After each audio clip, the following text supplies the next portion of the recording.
Figure out a way to beat them anyway. Winners don't make excuses when the other side plays the game. Winning is simply a mindset.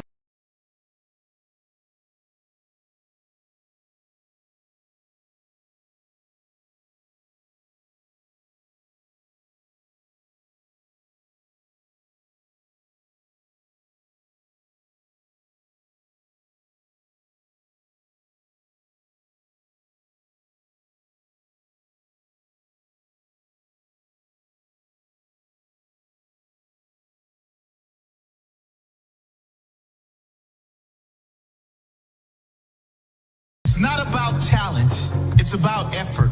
When everyone expects you to give up, effort will drag you from the canvas when you have been knocked out by life. Winning is not some special reward only reserved for the lucky among us. They will tell you it is luck, but it's not. When you have put in the hard work, when no one is watching, attitudes and champion.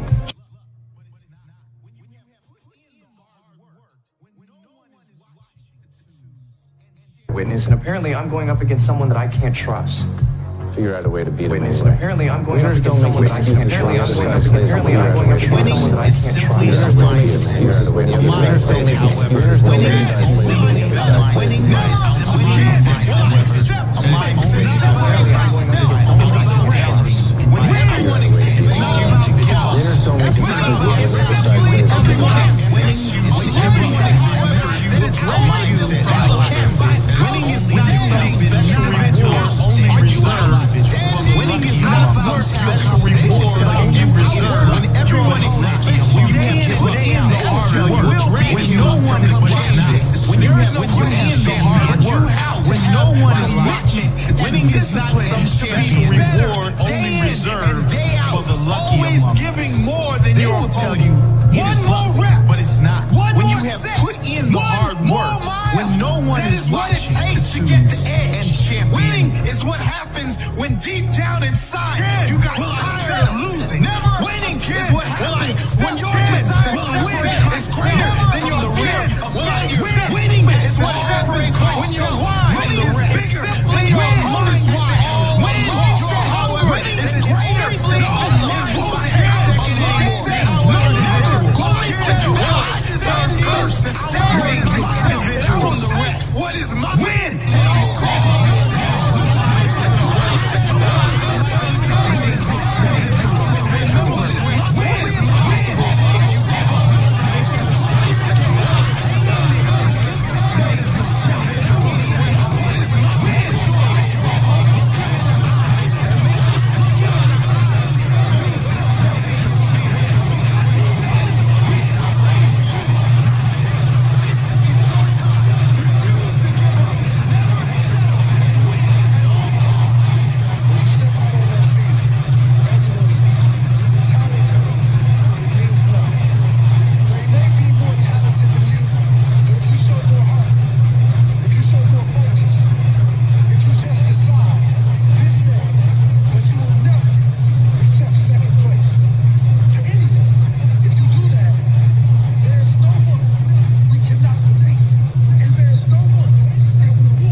Assessing your priorities, mastering self-awareness, maintaining focus, believing that your help is coming. Because if your dream only requires you, it's not big enough.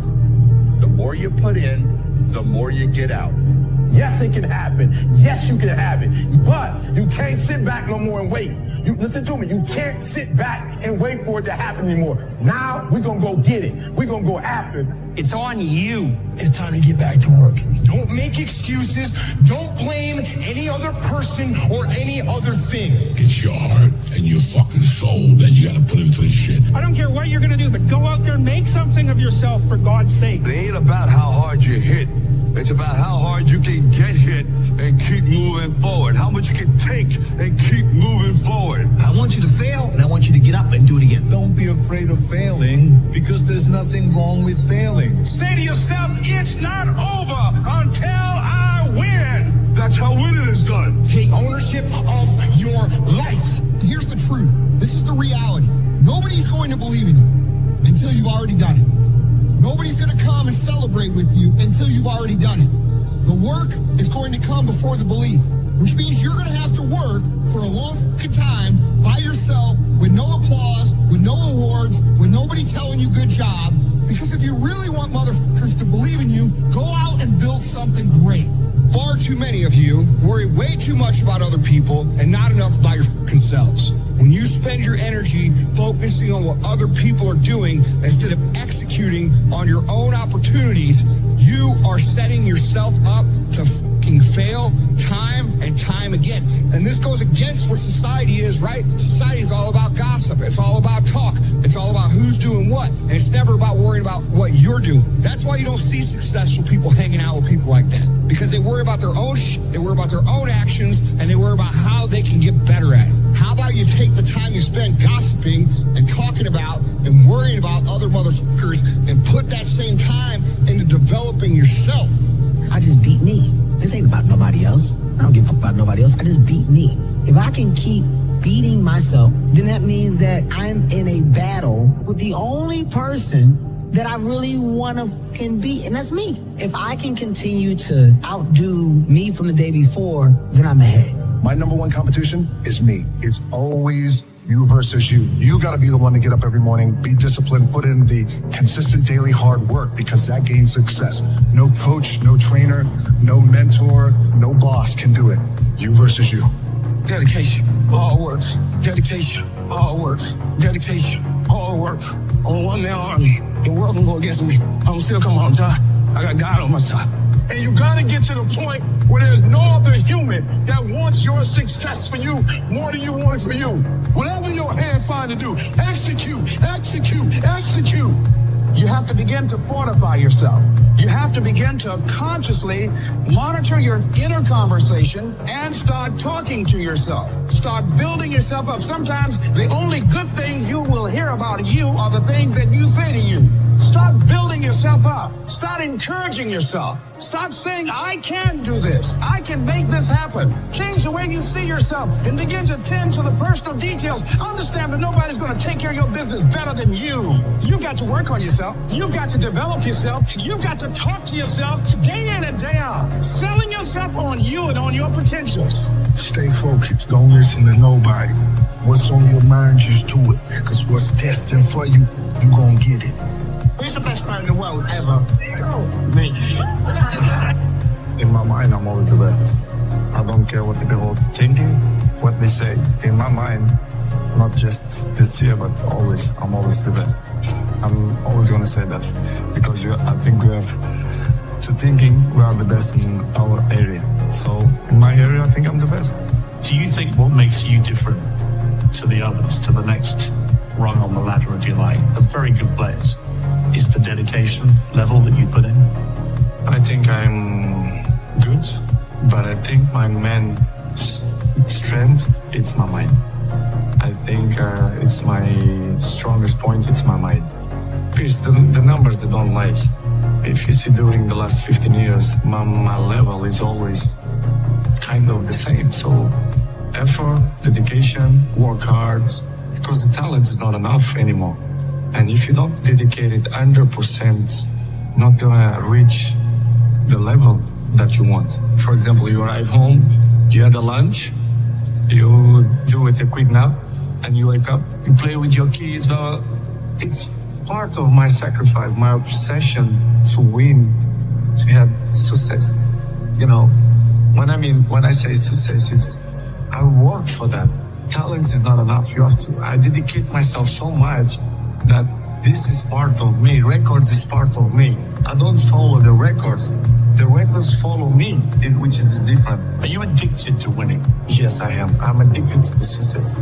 That's the thing that really drives you. Yes, I think so. And I think it's not something bad. I think it's good. It motivates me. And I have to go to the gym at least 30, 40 minutes, but this will make the difference at the end of the day, you understand? If you're not good at that work, you miss one. The next day, it's 2 sessions that you lost. And I know at the end of the day, in the hand, you're gonna make a huge difference. This is why I'm 34, and I look in the end. I remember when I was 18, 19, 20s, I'm always look to see the best players, like Mr. Roy, Ferdinand, Roy King, and gigs. This is why I am the successful that I have and longevity, because I take care of my body, my mentality, my head, because I see these guys and I learn from them. When you try and give advice to the younger players, what do you say to them? What do you try and guide them?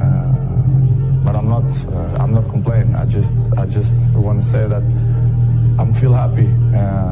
All this happened because the reason is I'm unbelievable inside the pitch. This is why people have so much interest on me. The league, to win the league, it's a marathon. It's not a sprint, a 100-meter sprint. You have to be consistent. The best players always follow the best players. They want to be in the top of the game because the other ones, they are there. You know, you cannot rest or sleep because the other one can pass you. Of course, we fight with everyone. With Neymar, with Messi, with Lewandowski, with Higuain, you know, with the top of the best players in the world. So operations is healthy, and we fight, you know, to be the best. This is why it's my main point, it's my motivation, it's to be better than them, year after year. In my opinion, the main point is it should coming from inside you. You should be. Is there anything that Lionel Messi is better than you at? It's opinions. I respect your opinions. Maybe in your opinion, Messi is better than me, but in my mind, I'm better than him. So it's simple. Is that rivalry a good thing? For me, rival don't exist. The meaning of this word is not, don't exist. Rivals is in a war. This is it. We have rivals. In football, no, it's just a game. I'm not just in the games. I'm in the train. I'm like that. In the home, with my sister, with my mom, with my nephews. I'm always try to competitive hard and try to win. I'm like that. No, I never change because I like this. I like what I do. I like my life. I'm a happy person. When I'm 12 years old, most of the people told me, Cristiano, you are a very, very good talent player, but you are very skinny, very slim. And I put it in my mind, the body we can improve. We can improve. You go gym, dedication and hard work, you can improve. So I improve myself. You have to work. I try to do it almost every day. This is why I'm in a top level many, many years. Because I do it extra outside the pitch. Because I really like to put myself in the pressure to see what I can do. Maybe sometimes I agree, maybe I have bad image in the pitch because I'm too serious, I take serious. But if you really know me, if you are my friend, if you live inside to my house, if you share the day with me, you will know that I hate to lose. The people who call me arrogant, most of them, I like, one day to sit with them and to have a chat with them to see which way they see that I am arrogant. Because I think they have to sit with me, to speak with me, to know who is the real Cristiano. What's your secret? Because you're showing no signs of slowing down, Cristiano. No secrets. Don't exist secrets. The secret is dedication and hard work. To be able to work 100% all the time. This is, if exists words, this is my secret. It's the last years as a business. I saw many things that I'm disappointing. The passion for the game still intact, but in the same way, I saw other things as well, which is surprised me, but in the same way, it's part of the business, because if you see the world how it is in the moment, it's all business. Everyone take on itself. Everyone, they are more individual. Listen, you have one game. After 3-4 days, you have to be in the national team preparation for the World Cup.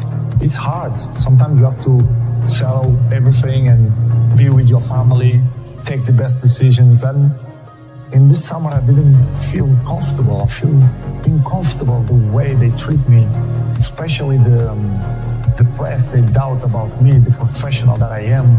It's impossible to be 21 in top of the game if you're not professional. They doubt about me, which is making me feel very sad, because in my life, I'm always one of the best professionals. This is why I'm still playing the I-11. I'm always say it's all package, you know. First of all, it's the talent helps a lot, of course. But of course, the ethic of work. You have to put in your mind ethic of work when you are professional. So, and of course, my dream coming true. I was professional. I played in the best clubs in the world. I won the most important trophies. So I'm glad to be in this position, but of course this is not coming from the sky. I dedicate myself and I'm working hard, and this is why the goals and all the achievements that I get coming from dedication and hard work. In the beginning, when I was very young, I did a lot and do extra trainings to improve my skills, the dribblings and everything. But, I think you're working well, because, what I am today is started from that moment that I did weights in my feet and jumping and do dribblings, and I take it off and I feel more faster. So it was funny, and I remember so good. And I'm happy to have this memory, what I did the last, let's say 15 years. So it's good improvement. So this is what I'm trying to do, to be good, to be in a good shape, and try to enjoy the people. This is what I love to do. I have to improve, and I want to improve, and I see myself to do it when I'm retired, to speak for millions of people, advices, how to be a professional player, how to maintain your longevity, how, I'm not a psychologist, but I passed through many things, and I can, bubble how to win, which is the most important. I think what it's all about. I have experienced I can help many people in that way if they want my help. I will listen to it, right? For sure. Especially the young people. I want to be with the young people, to speak with them, not only for them, but for the fathers as well, to put them in the right spot. I see football now as a business, to be honest.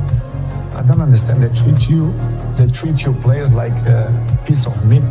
I say, yes, you say everything. It's true. When they want you, when they count with you, they give you everything. When they don't, they try to make a hard life to you. I see football. I'm always say it was the toughest time in my life. It was when I left my family with 11 years old to live in a different world, which is Lisbon, in the same country, but it looked like it's a different part of the world. I was crying almost every day to miss my family, but I'm not regret, because it was probably the more intense moments in my life that I lived through. So without sacrifice, cannot win nothing. So I did an unbelievable sacrifice, my family too, and I think I did a good option. It's stupid question when the people say, they are not the same. Nobody is the same. Day by day we're getting old. Every one of us. You understand? It's normal. You have to adapt. And I think nobody in this game have this brain that adapts with his age. I'm not want to be cocky to say that I'm the same that when I was 20. Of course no. But I'm adapt and I be smart to know my strength, what I'm good to do. And I'm still playing the high level and I score goals and I will continue to score goals if my mind is clear and happy and if the people surround me that help me to be a successful player, especially the coach, the president, directives. But when you feel that the energy don't go surround you, it's difficult you to be yourself, which is happened. This is what's happened with me. When I arrive in Manchester United, I always be available to help the team to do the good things, to put in the right spots, to compete with the best teams. But awards to advise to the club because the trophies that I won, individual and collective, I think I can help a lot. But when the infrastructure is not good, they criticize me when I don't speak. Of course, when I'm going to speak, they criticize me even more. But it's something that I can deal with that. I know I'm going to disappoint a few people. Maybe I'm going to make happy a few people, but it is what it is. The life it's completely difficult. We have obstacles in our lives. And I will keep running to fight against the people who don't believe me. And the life is a challenge. And I want the people that they're wrong. Nobody's perfect. Episodes in the life we all have. Is part of the human beings. It's part of me to be a human being and father as well. I always will commit mistakes, but I don't know. It's hard to tell you right now what's going to happen in the World Cup because my focus is always for the World Cup, for the Portugal national. Proud of yourself and look in the mirror and say, listen, I give everything. And I think we have to believe on that. If not, it will be a nightmare. Sure, I'm in history of football, what I did and what I'm continuing to do. But one of the best players in history, for me, the number one in history. But for some fans, the number one, for the other ones, the second. Doesn't matter. I know I'm in history of football, one of the greatest ever. When you have a tombstone, when you die and you have your own tombstone, okay, and it says, here lies Cristiano Ronaldo, how would you like to be remembered as a man? You can write your own tombstone. Fight's greater than war. This is so true.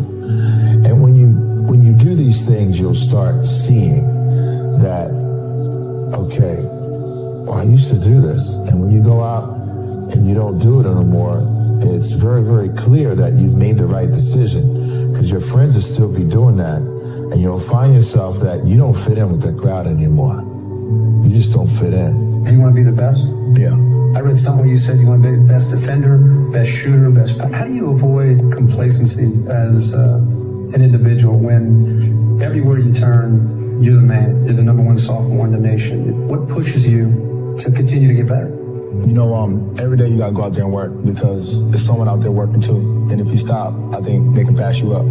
So every day, my coaches push me, I push myself, and my teammates push me. My mother brought me up real good. And it's pretty easy because the way I was brought up, that she taught me so much things besides basketball. And that helps me be level-headed. If all you guys are going left, it's that one person who say, you know what, left's not the right way. I'm gonna go right. Who didn't follow the crowd.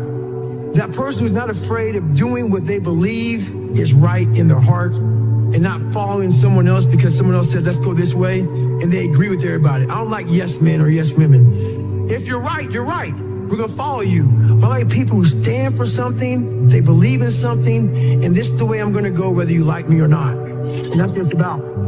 If you want to kill a big dream, tell it to a small-minded person. I told everybody at 10 years old I was gonna be on TV. I had a little problem when I said that. I had a severe stuttering problem. I could not talk outside of my house. So when I wrote on that paper, the assignment was write on a piece of paper what you want to be when you grow up. I'm 10. I wrote I want to be on TV. That was that faith, the belief in things that you cannot see. I ain't see no way I could be on TV, but I wrote it down. I didn't know no better. I'm 10. I wrote it down. And she just said, why would you write something like this on your paper? And I'm standing there. I'm trying to get it. She said, who in this school ever been on TV? Who in your family ever been on TV? Who in this neighborhood ever been on TV? She said, look at you standing there. You can't even talk. How they gonna put somebody like you on TV? So every Christmas, I send her a flat screen TV. Because I don't want her to miss me. I want her to see what God had done for me. You know, I know lots of people who never became successful, that worked really hard. Do you? Do you? Do you really? Because I don't think you do. I don't think you actually know anybody like that. I don't think you know anybody like that. I think people are where they deserve to be. People only root for people who don't need it. Like, the amount of times when I was on my lonely path, where I was too different from the friends that I had, but not successful enough to be friends with the people that I wanted to be friends with. Time to train at that time. Set a time to go to sleep at that time. Set a time to get up at that time. Don't tell yourself you need to do something and then don't do it. That's what I was talking about with Ariel. I knew in my head, I was saying, get up at this time. I didn't get up at that time.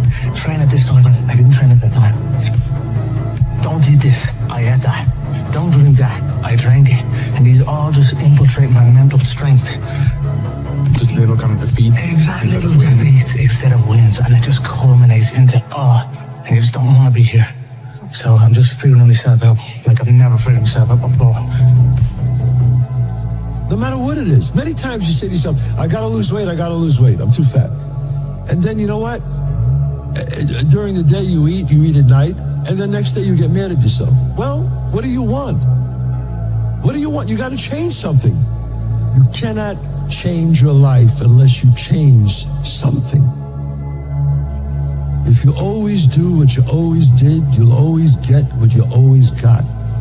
But I think my main strength, it's my mind. I think it's my strongest point, it's my mind. Because the numbers, they don't lie. If you see during the last 15 years, my level is always kind of the same. So effort, dedication, work hard, because the talent is not enough anymore. And if you don't dedicate it 100%, you're not gonna reach the level that you want. To just work like hell. I mean, you just have to put in, 80 to 100 hour weeks every week. And then all those things improve the odds of success. Okay. I mean, if other people are putting in 40-hour work weeks and you're putting in 100-hour work weeks, then even if you're doing the same thing, you know that in 1 year you will achieve what they achieve. You will achieve in 4 months what it takes them a year to achieve. And so, like, I used to tell this when I was selling weight loss to people. I'd say, like, who cares if you get in shape for 6 weeks out of 80 years? And, like, right as they're about to sign up for a membership, I was like, you want to sign, and this is how I would sell longer memberships, but, like, it's also true. It's like, you want to sign up for the 6 weeks, but, like, Susan, like, who cares if you lose 20 pounds and you're still overweight 6 weeks from now, and then you gain it back the next 6 weeks and you're still the exact same weight for the rest of your life? And so I think the absolute dedication to maximization so that it becomes a part of your identity and your character has been one of the outsized returns that I've gotten in my life. And just being absolutely willing to I'm pretty violent about this, but, like, list all the things that you aren't willing to give up for the dreams that you have. And that is what the person who will beat you is willing to give up. More work is always going to result in better results in everything we do in life. The more you put into something, the more you're going to get out. Don't do so much. You're doing too much. Bullshit. I'm 33 and I've dedicated my full life to this. I had no youth life.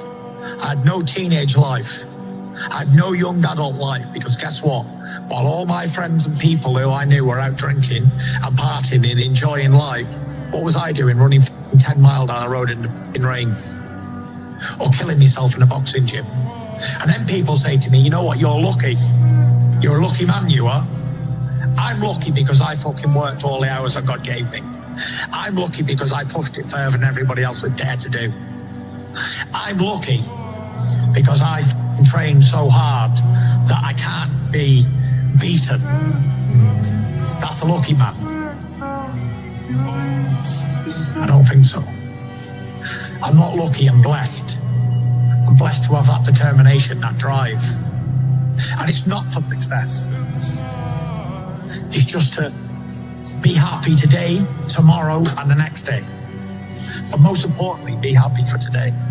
Because, you know, tomorrow ain't promised to nobody.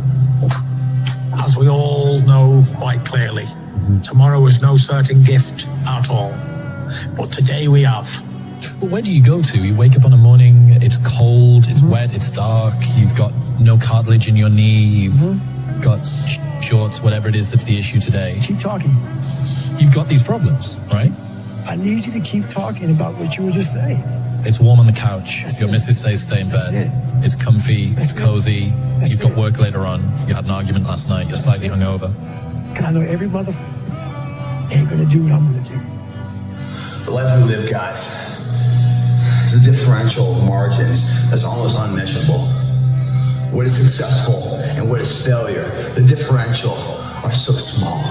We're talking about seconds. We're talking about, reps. We're talking about the finest echelon of measurement that will make or break someone's life to be successful at that moment. And once that moment's successful, that gives a birth of a lifestyle that's unbeatable, second to none. But in order to have that first success, you must ensure yourself that you're giving it all you can today.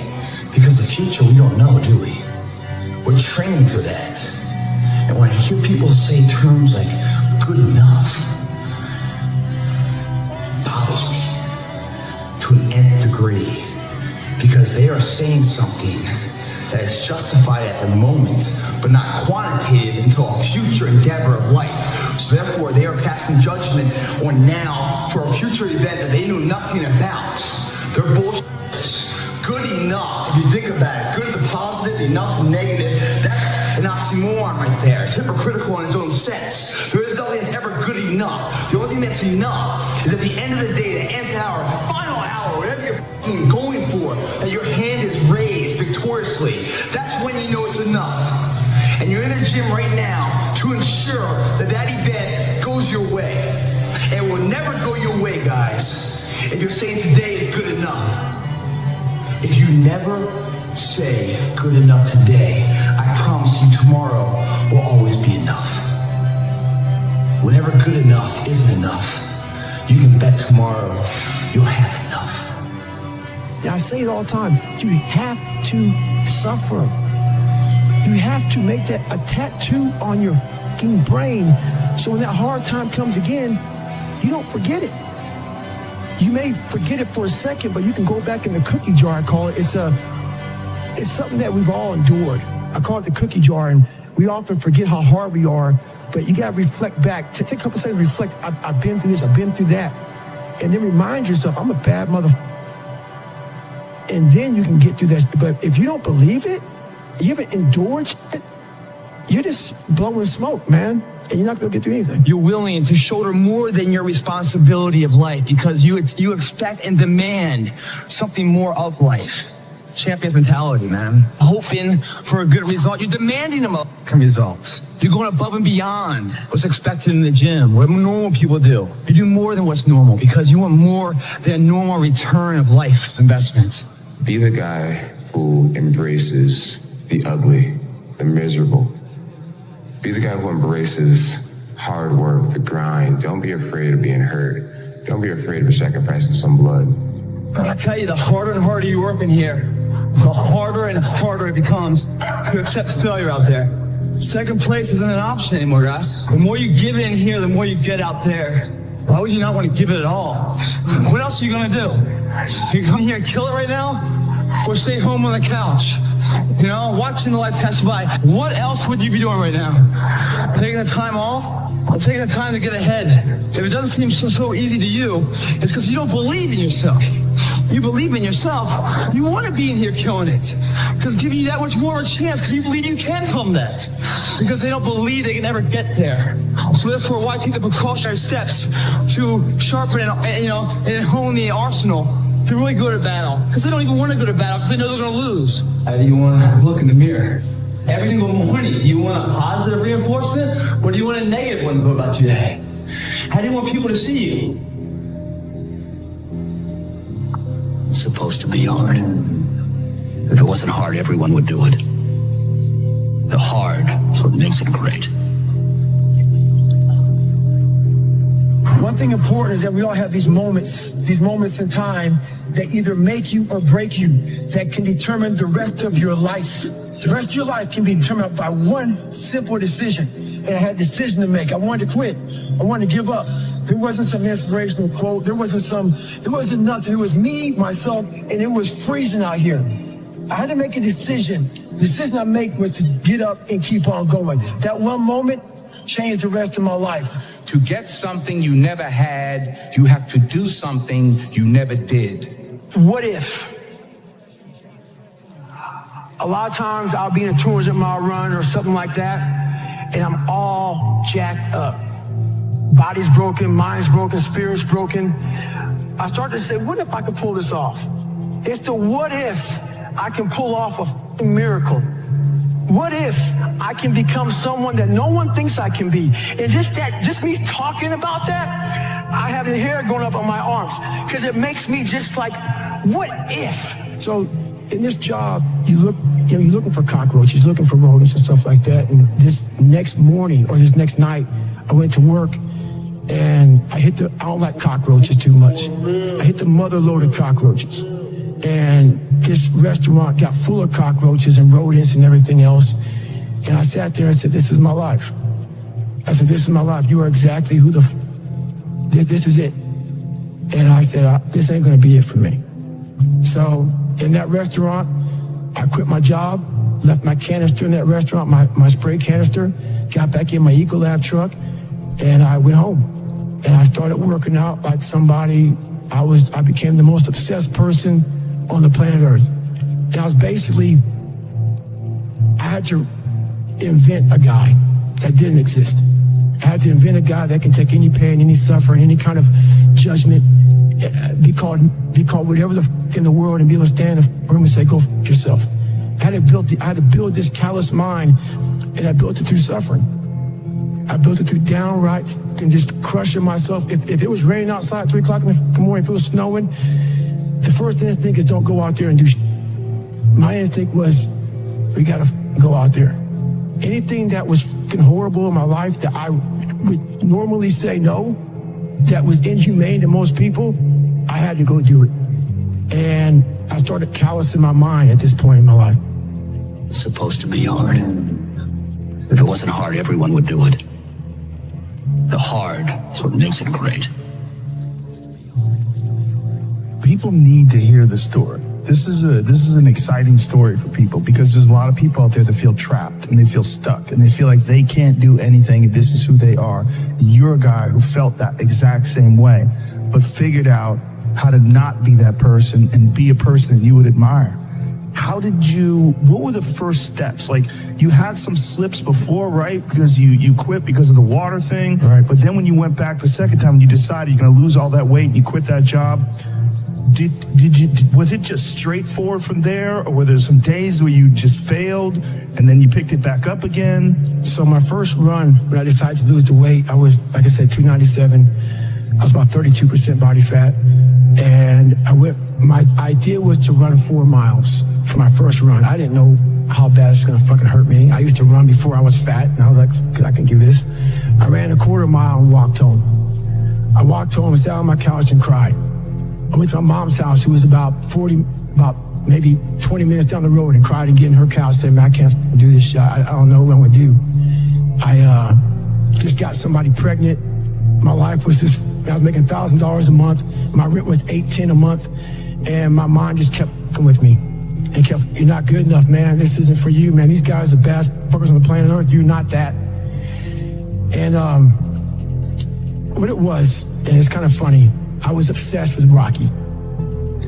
Rocky 1 in particular.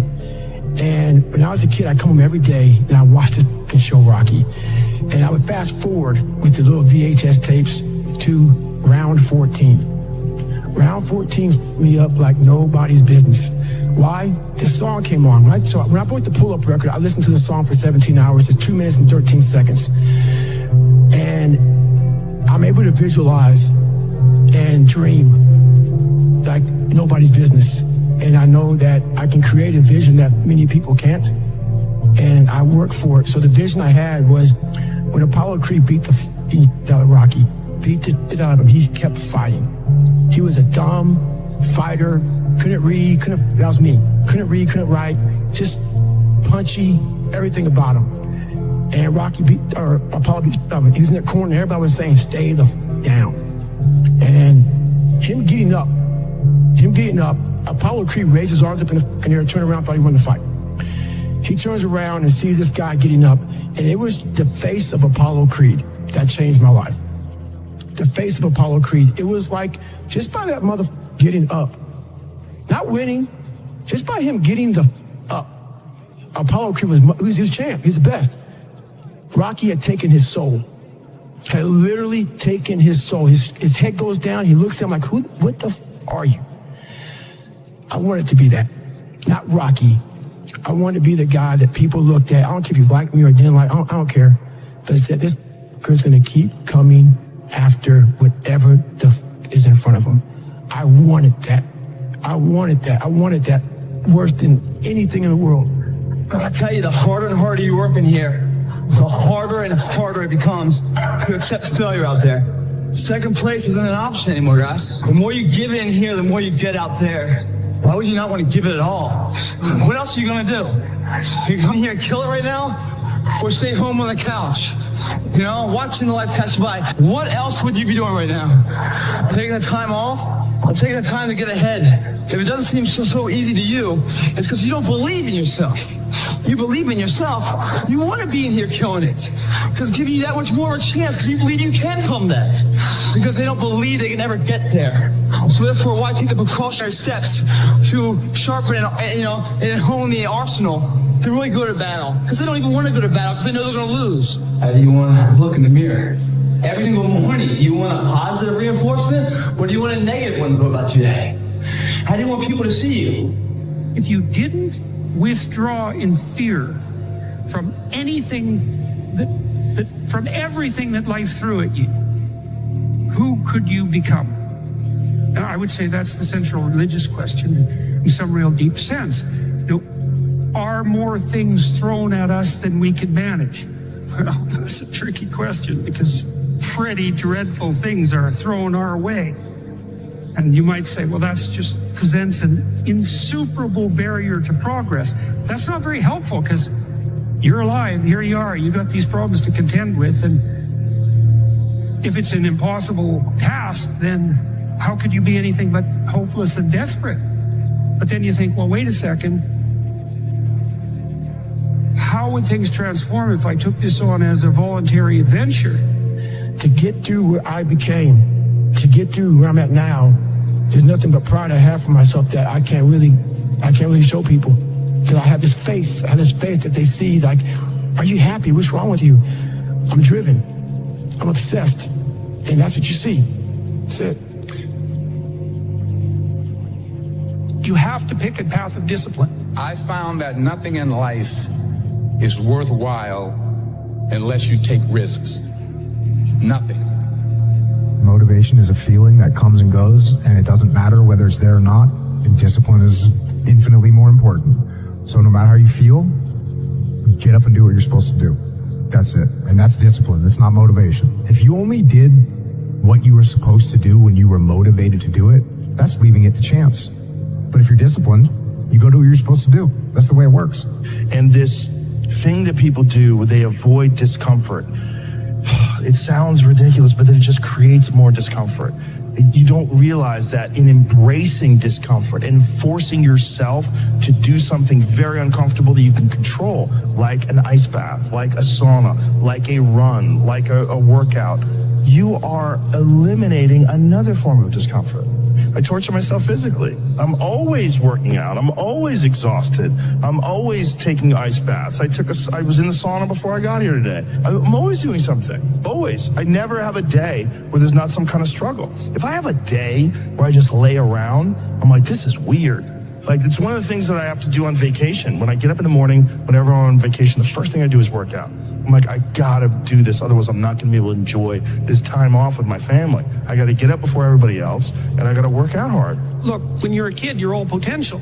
It's chaotic potential. It can manifest itself in any number of ways. And maybe you don't want to give that up. So you're like Peter Pan. You want to be a kid forever because you don't want to give up the potential. And you look out in the world and all you see are Captain Hooks, who've lost a hand, who are chased by death because that's the clock in the crocodile. It's already got a taste of him. He's terrified by death and he's a tyrant. Well, I don't want to grow up to be that. So I won't be disciplined at all. Well, that's no good because the way the potential transforms itself into actuality is through discipline. Our minds are like a garage. And the garage, if you open a garage and it's all cluttered up, it's all f***ed up, you can't put your car in there. You got fucking boats and you got kids' toys and everywhere. But if you organize that fucking garage and you put everything in its rightful spot, you can put that car in there, you can put 2 cars in there, you can put bikes in there. And that's like with the mind. People talk about discipline and determination and repetitions and all this consistency. Why people fall off the wagon so often is because their mind is full of it. There's no room in that mind for discipline. There's no room for consistency. They may do it once or twice, but then their mind takes over and that cluttered fucking garage comes in. And then it's like a circuit breaker, man. A circuit breaker just overloads and sparks. And our minds, that's our mind, man. It's like a circuit breaker. That's so much you keep on loading it, you can't put any more into it. Clearing space in your mind so that you have room for all those discipline, waking up early, taking those, because they do mean something. But we don't get to that dark matter that is keeping you from clearing out that mental garage. Well, I don't know what to do. It's like, that's okay. Nobody does. Go do something. Do the best thing that you can think of. Put the best plan you have into practice. It's not going to be perfect, and it will change along the way, but it will change partly because you become disciplined pursuing the path. And as you become disciplined, you become wiser. And as you become wiser, you become able to formulate better and better plans. There is no passion to be found playing small and settling for a life that's less than the one you're capable of living. I'm sure people have told you to make sure you have something to fall back on. Make sure you got something to fall back on, honey.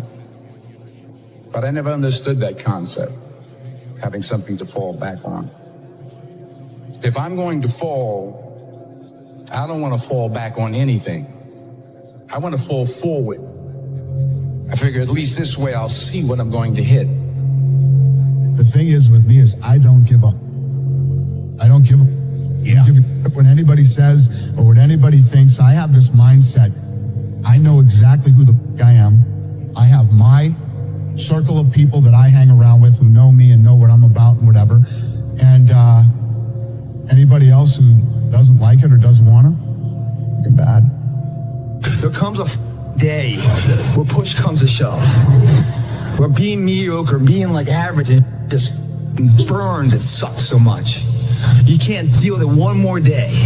And you get off your and you create something that's always been there. It's always been inside of you trying to come out. But you've never wanted to unwrap it because it's too much pain and commitment. You were scared you were going to fail. You were scared if you started, you never finish it. You didn't want to tell anyone about it. You knew it was there, but you never wanted to embark on it until something hits. You get fired or somebody else gets success, remind you of what you could have been. And then the spark is born. And no matter what happens, I'm never going to be in this boat again. And you get up and you go, even if it gets knocked in, you just keep going. You're a wild man. And life has never been so sweet. And you learn from those mistakes. Those failures that you have are so consequential, and then you don't want that to happen again. So you got to be either quit or get way better. And then the next day comes and you're back playing again, and you understand that life has this cyclical nature where it's, what you do on Monday is fantastic, but then Tuesday is a bad day. But guess what? There's Wednesday. Yeah. So are we just supposed to live our lives like this the whole time? Versus just staying like this and understanding that it's really just a journey of evolution every day. It's just constant improvement, constant curiosity, constantly getting better. The results don't really matter. It's the figuring out that matters. Yeah, and we all get obsessed about the results. That we get obsessed about like the output, not the input, of not figuring it out and not like changing things. We're used to trial and error, like the experimenting. If there's potential inside of you, which you know is there, but you're too scared to tell anyone else about it, and you go on and on, get older and older and older and older, and the windows of opportunity start to close, and you knew it could have been given birth to, but you never did it, I promise you, it will haunt you. It'll be more, it's a living nightmare, dude.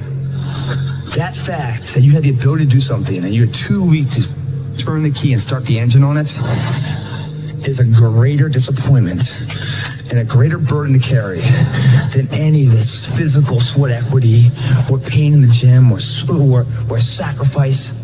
All that is just nothing compared to a life where you're burdened by regret, guys. Emotions come and go.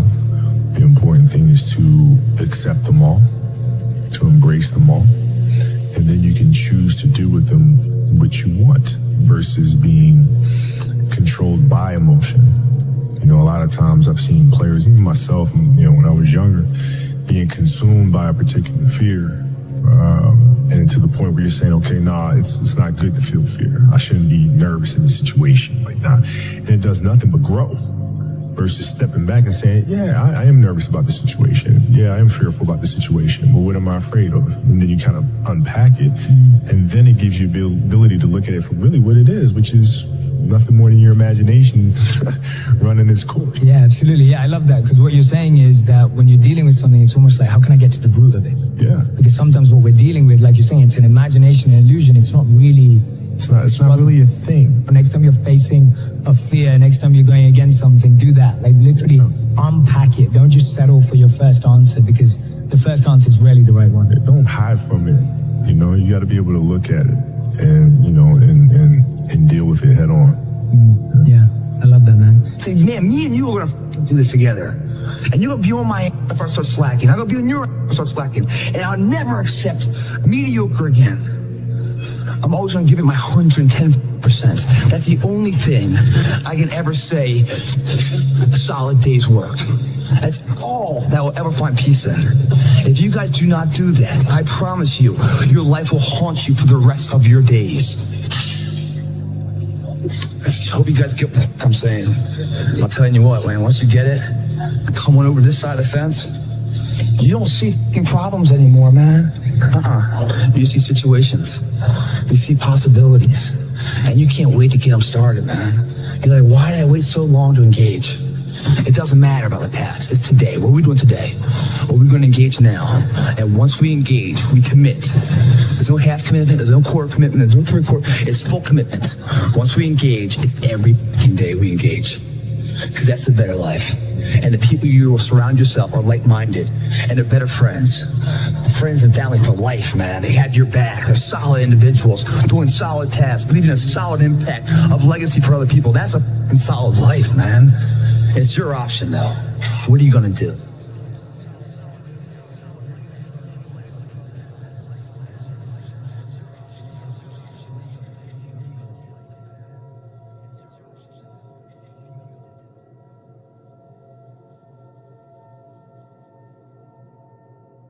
Monday, get better. Tuesday, get better. Wednesday, get better, right? And you do that over a period of time, you know, not like 1 month or 2 months. I mean, it's 3, 4, 5, 6, 7, 8, 9, 10 years. And then you can get to where you want to go. Consistency doesn't guarantee that you'll be successful, but not being consistent will guarantee that you won't reach success. An easy productivity hack: instead of spending time getting in the mood to work, just start working.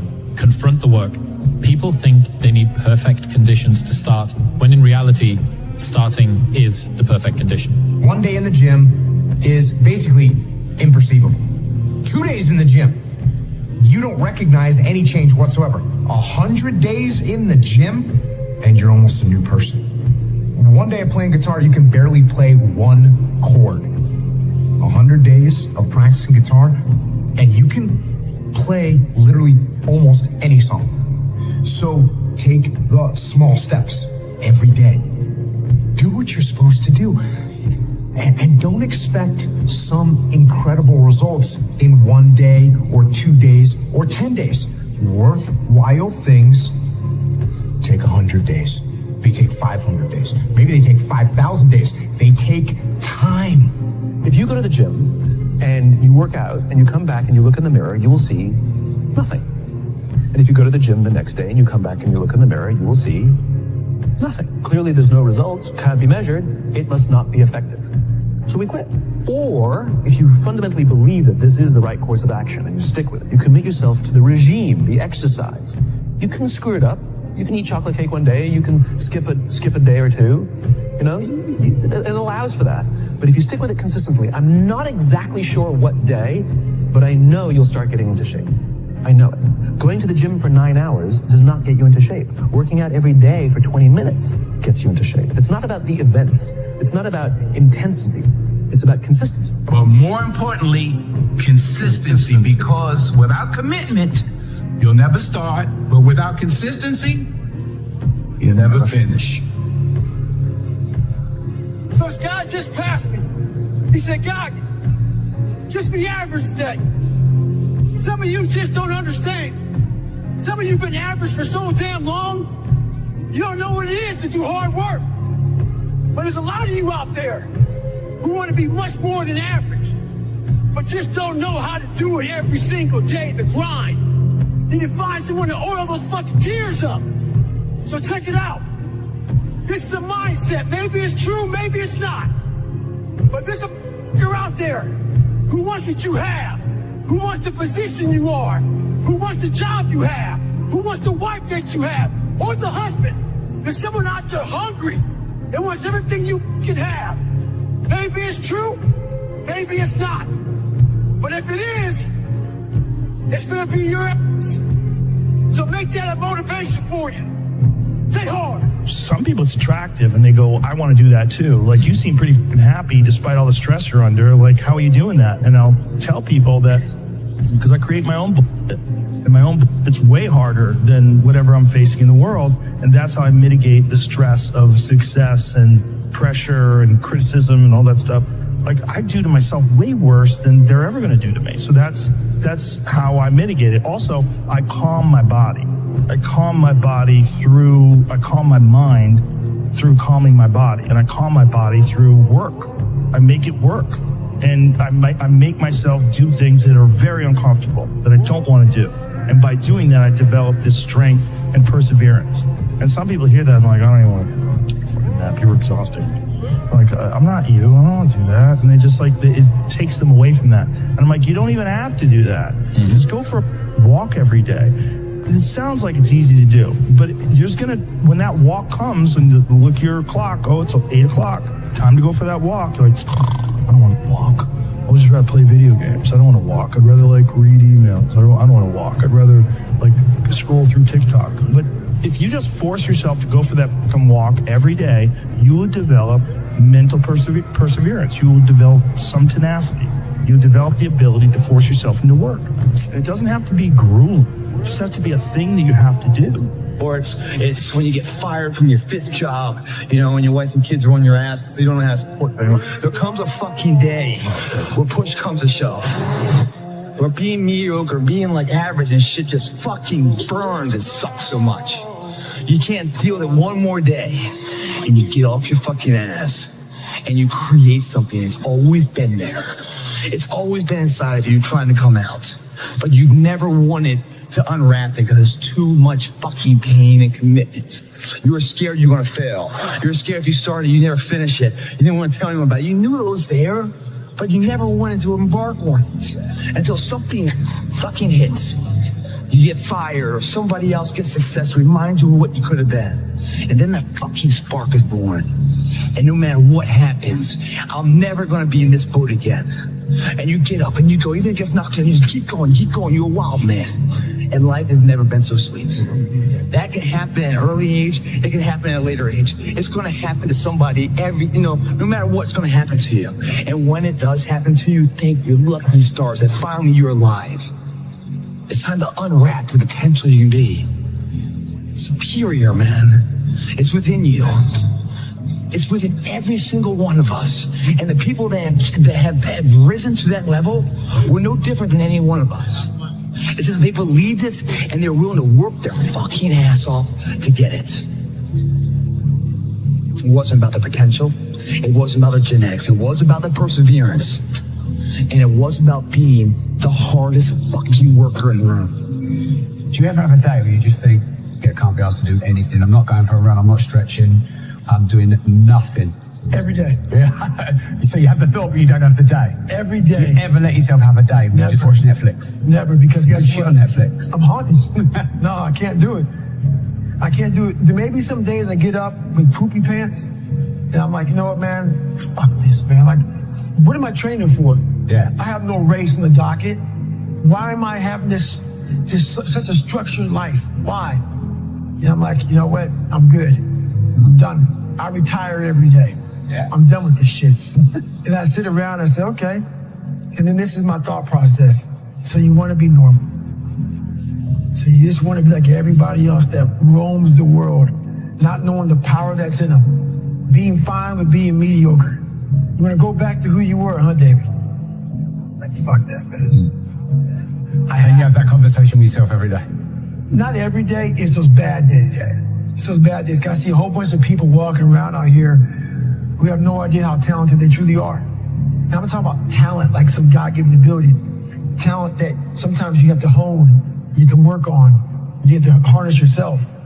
And they just walk around just on their phones, just clueless to how powerful. Sun don't stop for nobody, man. Sun don't stop. Sun gonna be up in the morning regardless. That sun is gonna be up in the morning regardless of how I feel and how depressed I am. The sun is gonna shine in the morning, and at nighttime the moon gonna be there. And you gonna look up, these days gonna keep going by. So do you let the days go by and look up and you done wasted a year doing what? Or do you just pick it up? All right, well, gotta figure it out, made some mistakes, life goes on. We figure out life from this point. You want to become best, you want to become champion, and now you want to say like you tired? Who cares? You tired or not? Nobody cares about you. He was tired, he had personal problem, family. Nobody cares. We're all writing a book. What's your book look like? What does your fucking book look like? Like your life is a book. You got a bunch of chapters in your book, but when they close that book, how good was the book? How good was your book? What was the ending to your book?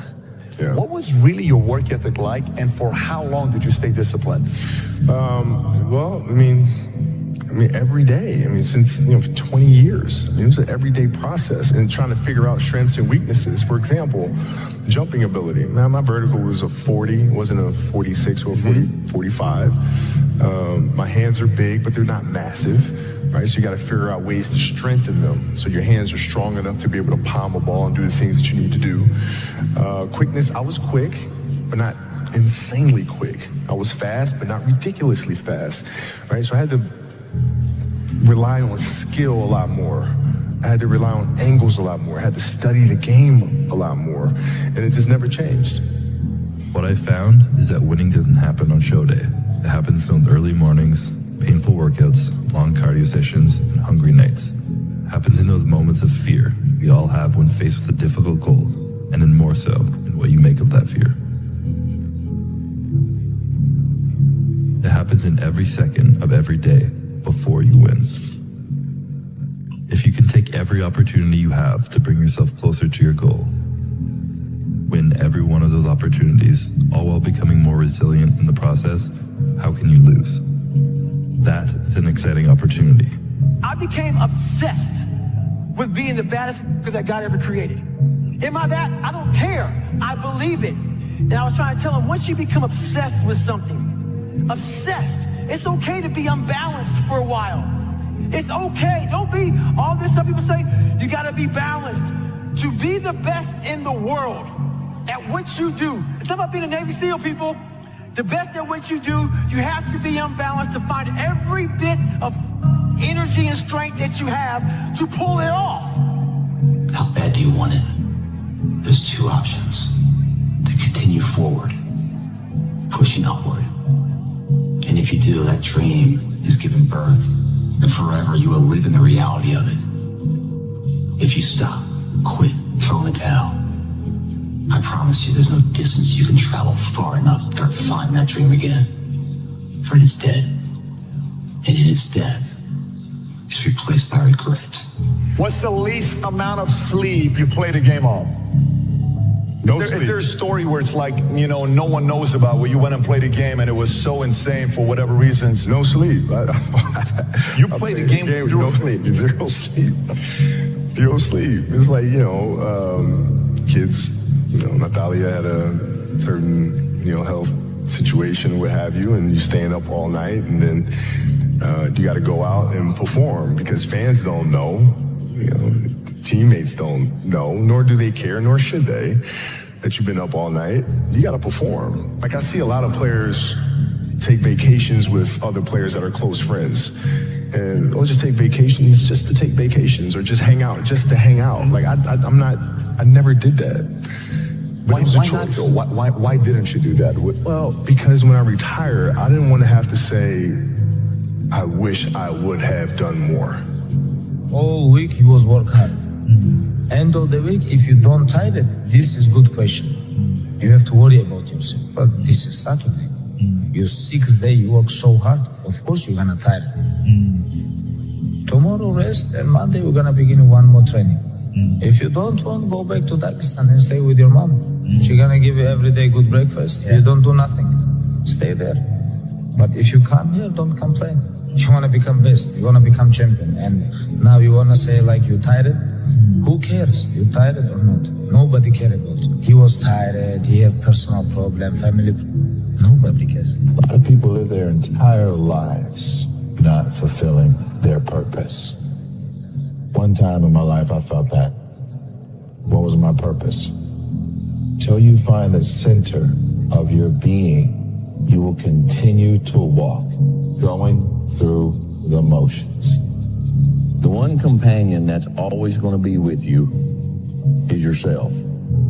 Yourself is what you have.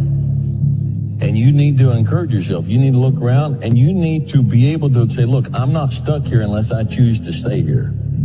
If you don't have somebody who's going to do that, become that somebody. What's something difficult you're going through that people don't often see? I mean, my mind is a storm. I don't think most people would want to be me. They may think they would want to be me, but they don't. They don't know. They don't understand.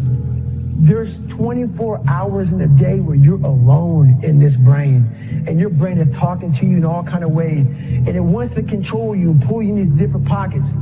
You got to tell your brain where you want to go and how you want to get there. If you can't control your own brain, it's over. Every day when you get out of bed, life's standing right there to kick you in the face, man. Life is going to throw all kinds of crazy shit at you, and you have to be ready for it. You got to fucking deal with it. You can't curl up into a ball. You can't run away from it. You can't hide. You have to take all this head on. Great things happen and really bad things happen, and you got to take it all in stride, and you got to pick yourself up the next day, strap your shoes back on, and get out there and go to fucking war again. It's that mentality. It's the mentality, bring it on, motherfucker. I can take it. You can't break this shit. I'm stronger than you think I am.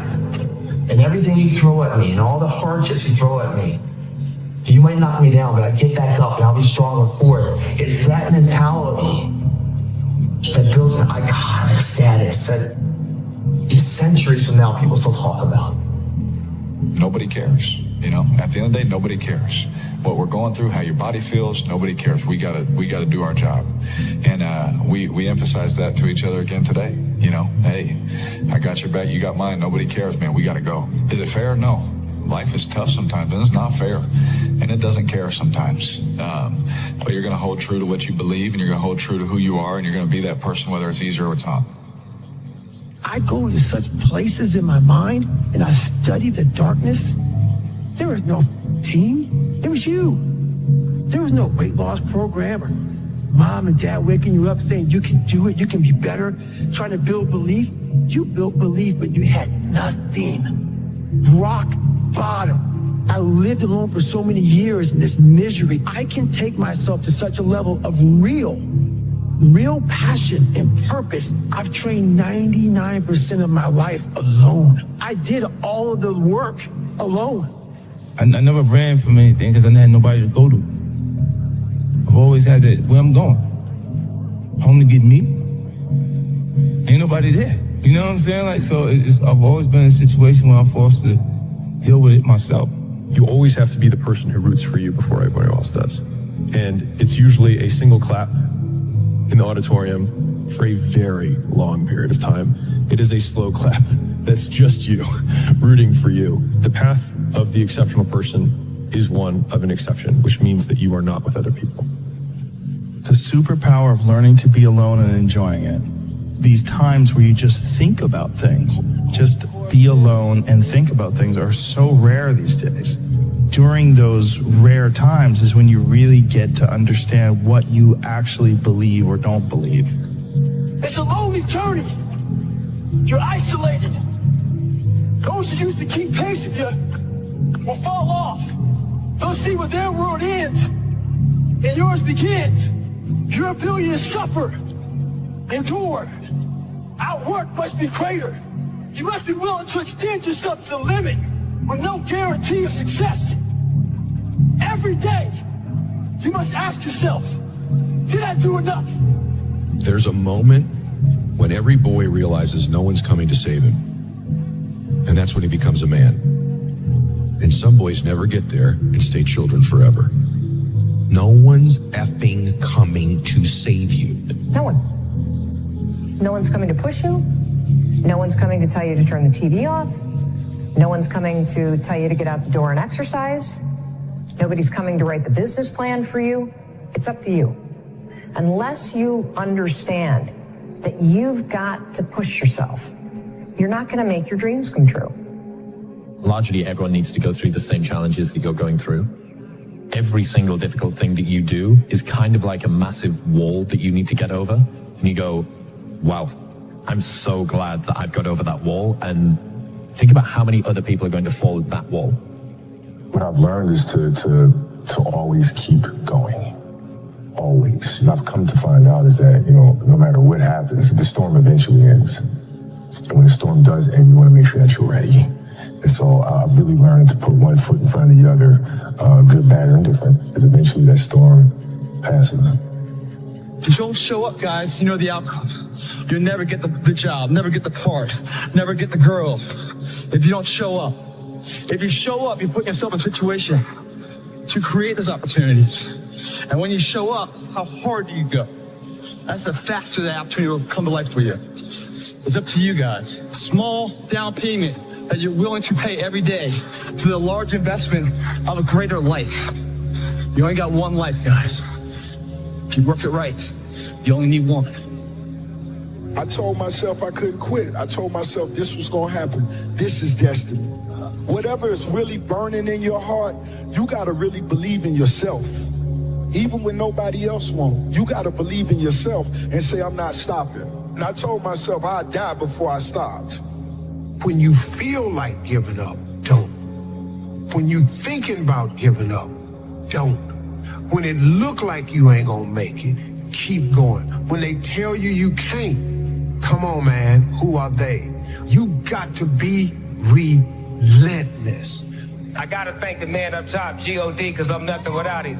Last but not least, I want to thank me. I want to thank me for believing in me. I want to thank me for doing all this hard work. I want to thank me for having no days off. I want to thank me for never quitting. Snoop Dogg, you a bad...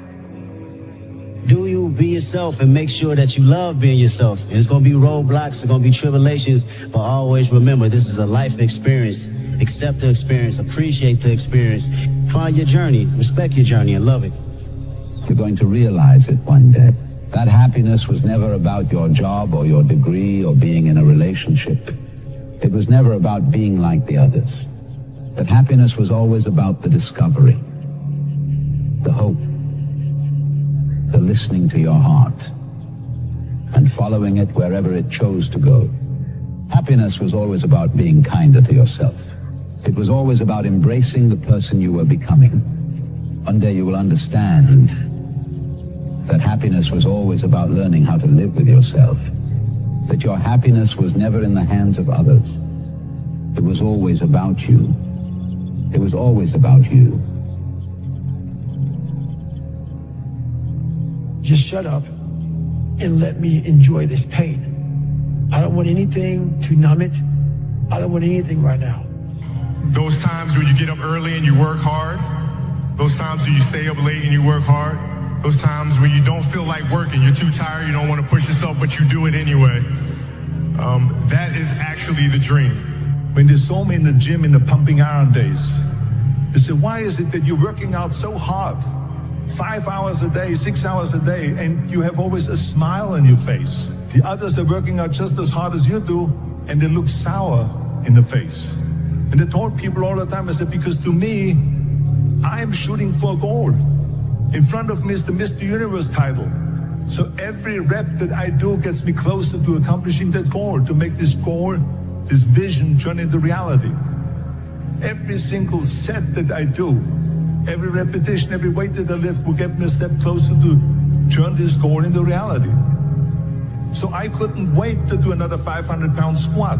I couldn't wait to do another 500-pound bench press. I couldn't wait to do another 2,000 reps of sit-ups. I couldn't wait for the next exercise. But where do you go to? You wake up on a morning, it's cold, it's wet, it's dark, you've got no cartilage in your knee, you've got shitty shorts, whatever it is that's the issue today. I know every motherfucker ain't gonna do what I'm gonna do. I know there's a whole bunch of people with that right there. That fires me up. That makes me fucking happy, what you just said. That brings joy to my life right there. Why? Because I know there's so many people that have the ability and just refuse to get off that couch. Refuse to study a few more hours. Refuse to go deeper, to go further. And that's where I gain the advantage. It's so easy to be great nowadays, my friend, because most people are weak. I get happier about the harder it is because I know that no one else will follow. It's a selection effect. And I think if you could shift from this is hard to no one else will be able to do this, then it flips from being this thing that you're like, oh, poor me, to oh, poor everyone else who's going to have to fucking try. Be the guy who embraces the ugly, the miserable. Be the guy who embraces hard work, the grind. Don't be afraid of being hurt. Don't be afraid of sacrificing some blood. There was probably 100 days where I didn't want to do anything. I wanted to stay in the pool or stay in my bed and not get out. But those were the days where you have to. You have to get up and do something, because I think that's really what separates the good from the great. The greats do things when they don't always want to do them. Rich people don't sleep 8 hours a day. That's a third of your life. I had 130 days in game, just sitting, looking at a screen, playing one character in one game. If you think ordinary's cool, ain't no problem. But if you are sitting in this room and you have extraordinary aspirations, then you're gonna have to do extra. Imagine if I could put this kind of focus into something in real life and just make that seem a little bit like a video game. Imagine the results I could get then. You have to decide if you're willing to do the things to put you in that category. You know, when you're kind of addicted to it, you can play at any time. You cannot be sleep 8 hours a day. You can't live in LA and wake up at 8 o'clock in the morning. It's 11 o'clock on the East Coast. The stock market been open 2 hours. They already making decisions about your life, and your ass was asleep. And again, so I was just like, imagine if I could feel like that, but in real life, turn life into a video game. The Bible says, he who loves to sleep and the folding of hands, poverty will set upon you like a thief in the night. I have never met anybody who became incredibly successful in any area of their life until they had suffered and sweated and sacrificed and kept their focus and fought through tears and trials and tests. And if you have a dream and you commit to it, it will come to pass. A blade does not become strong. It does not become tempered until it's been through the fire. Until it's been through the fire. Nobody cares. You know, at the end of the day, nobody cares. What we're going through, how your body feels, nobody cares. We gotta do our. You need discipline. You need personal discipline. There's times when you don't feel like doing what needs to be done to get this. But you got to say, feelings has nothing to do with it. This is my dream. This is what I'm going to do. Lots of people associate working hard with not making progress. Therefore, working feels like wasting. So the idea that working hard doesn't make progress is one of the biggest farces that exists in humanity, right? And so if there is anything that's eternal for us, at least as individuals, it's going to be who we become in the process. And so one of my favorite quotes is, the work works on you more than you work on it. And so if you want to be the best in the world at something, you do the work to become the best in the world, and the work works on you. And so, I mean, there's a biblical proverb, I think it says like, there is profit in all labor. And that means that even if the thing that you're working on right now doesn't amount to the outcome that you expected that it would, it doesn't mean that you don't become better through doing it. And so the whole point of the human race and the human mind in itself is evolution, whether it's evolution spiritually, physically, period, evolution. The purpose from birth is creation. That's all humans do. Everything around you was created. You were created. That table over there created, this chair created, this mic created, that camera created, that hat created. The whole point of the human race in itself is creation. Before now, when there was at least ideally the belief of two human beings on earth, everything after that was a creation in itself. The whole point is evolution and creation. If you're not evolving, you're doing something wrong. So anything that takes away the power of your mind is keeping you still and delaying your evolution. The whole point of life is evolution. Study your laws of the universe. The law of attraction, the law of abundance, the law of equivalent exchange. Study your laws, the laws of cause and effect, the karmic cycle. Study your laws. Dwell into your mind, meditate. Understand that you can alter your realms by your train of thought. Maybe someone's don't like me because maybe I'm too good. I don't follow the records. The records follow me. In my mind, I'm always the best. The talent is part of me, but if you don't work the talent, you're never gonna achieve that things that I'm achieve. So I try to do my things to improve myself in the training, specifically in the games, because this is the most important thing. So I always try to improve something season by season. Our mind, it's a box of surprises, and you have to challenge yourself to be consistent. I repeat, sometimes it's hard. It's what many people say, you like to go to the gym every day. Of course not. It's not true. Nobody likes to go to the gym every day. But you have to do it. Your mental strength is coming from that moments, that in a hard moments, you know you should do it. So, and I do it because after that, maybe in the beginning you feel hard to start, but after when you finish the gym or cold plunge or even the training, you will feel better. We all saw the huge potential that he had, and he came over and his first thought was to entertain, and we wanted to win. And we knew that with him in our team, if he had end product, we had a far better chance of being successful. We are not happy every day. We are, not in a good mood every day. It's normal. It's part of us. I fight against that. It's the big challenge. It's when you're not willing to do something, but you have to do it. This is the main point. Do you think what makes you different to the others, to the next rung on the ladder, if you like, of very good players, is the dedication level that you put in? I think I'm good, but I think my main strength, it's my mind. I think it's my strongest point, it's my mind. Because the numbers, they don't lie. If you see during the last 15 years, my level is always kind of the same. So effort, dedication, work hard, because the talent is not enough anymore.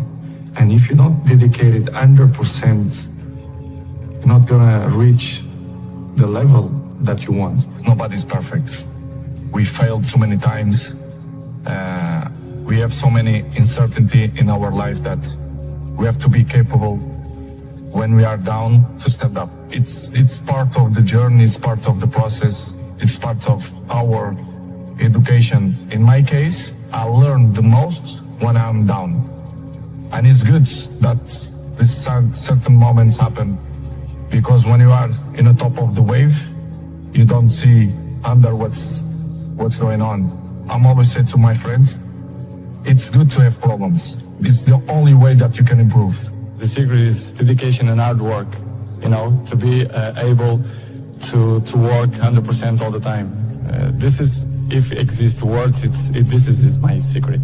He's a legend. He's one of these big names that stays forever in football history. But the guy he motivates himself with numbers, with new things. He wants to win the gold ball X times and the golden boot X times, and he wants to not just to play these Euros. He's already thinking that he wants to play the next World Cup. Does he get angry when people say maybe Messi's better? Would that infuriate him? I don't think so. I just think that critics motivates him. I think he feels if people criticize me, it's because I am who I am, and I did what I did, and I still try to do, and he gets that as an extra motivation. I think as an opponent, you should be quiet and don't say a wrong word about him, because that would be always a motivation for him. I think he's the player that everybody knows he is, and mentally really very, very strong. Once again, as you say, it's Cristiano Ronaldo, and it's controversy once again. Why is it always the case with you? I don't know why. Maybe someone's don't like me, but because maybe I'm too good. It is what it is. The life it's completely difficult. We have obstacles in our lives, and I will keep running to fight against the people who don't believe me. And the life is a challenge, and I want the people that they're wrong. I'm there every morning. I do the same stuff. I'm probably the first ones to arrive and the last ones to go out. It's great. This is giving me motivation to still work hard and better in my job. But I have to say, to be in my shoes is not easy. But I'm not complaining. I just want to say that I'm feel happy. All this happened because of the reason. The reason is I'm unbelievable inside the pitch. This is why the people have so much interest on me. Are you the best footballer in the world right now? I think so, yes. In my mind, I'm always the best. I don't care what the people thinking, what they say. In my mind, not just this year, but always, I'm always the best. I'm always going to say that, because I think we have to thinking we are the best in our area. So in my area, I think I'm the best. Is there anything that Lionel Messi is better than you at? It's opinions. I respect the opinions. Maybe in your opinion, Messi is better than me, but in my mind, I'm better than him. So it's simple. Is that rivalry a good thing? For me, rival don't exist. The meaning of this word is not don't exist. Rivals is in a war. This is it. We have rivals. In football, no. It's just a game. I think the numbers, they say everything. I don't need to say, I'm a minister of football, I'm a legend.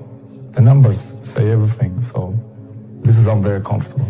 Cristiano Ronaldo, those two just keep pushing each other on, pushing the boundaries of greatness. Exactly, and would they have been able, that's the question that I always ask myself, would they have been able to do this and keep this up, the relentlessness that they've shown without each other?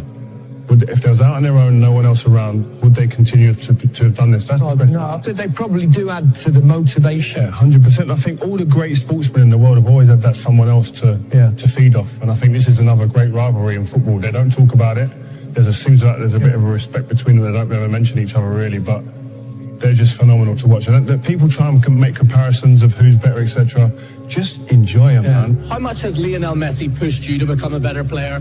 I'm pushed to myself. I don't need other players to push myself. I just worked since I was in sporting, so I push myself all the time to be the best. As I say many times, in my opinion, I'm the best because I think we have to think like that, not just in my job, but you have to think in your job you are the best reporter.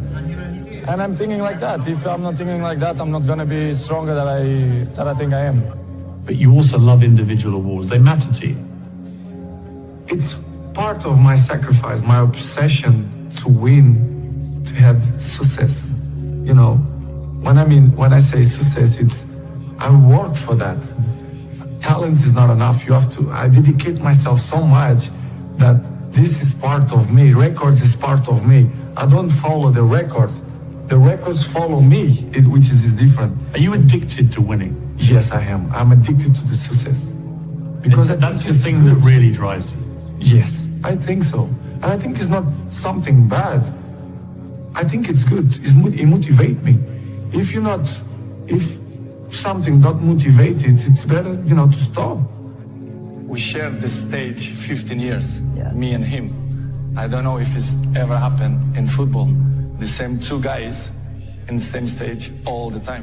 So it's not easy, as you know. And of course we have a good relationship. We have that battle the last 15 years, which is good. He pushed me and I push him as well. So it's good to be part of history of football. I'm there, and of course he's there as well.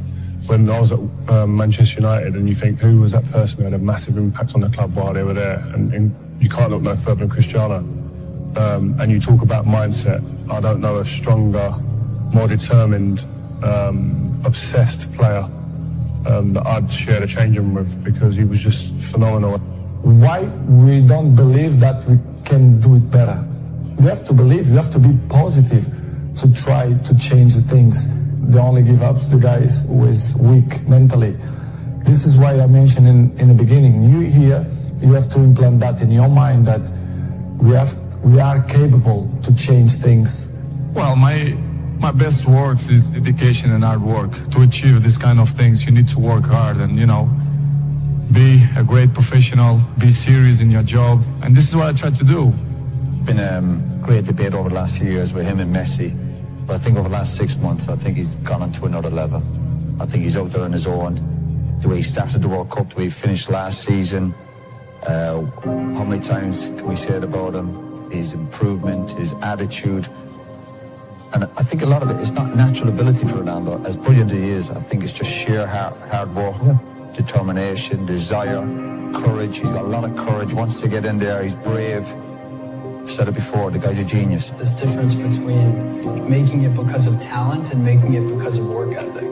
You said to me you felt like an enormous percentage of your success has come from work ethic, and that there's sort of an unfair perception maybe of you just being hyper talented, and that's where all the success comes from. To be honest, I think both have to work in the same time, because talent without work is nothing, and work without talent is nothing too.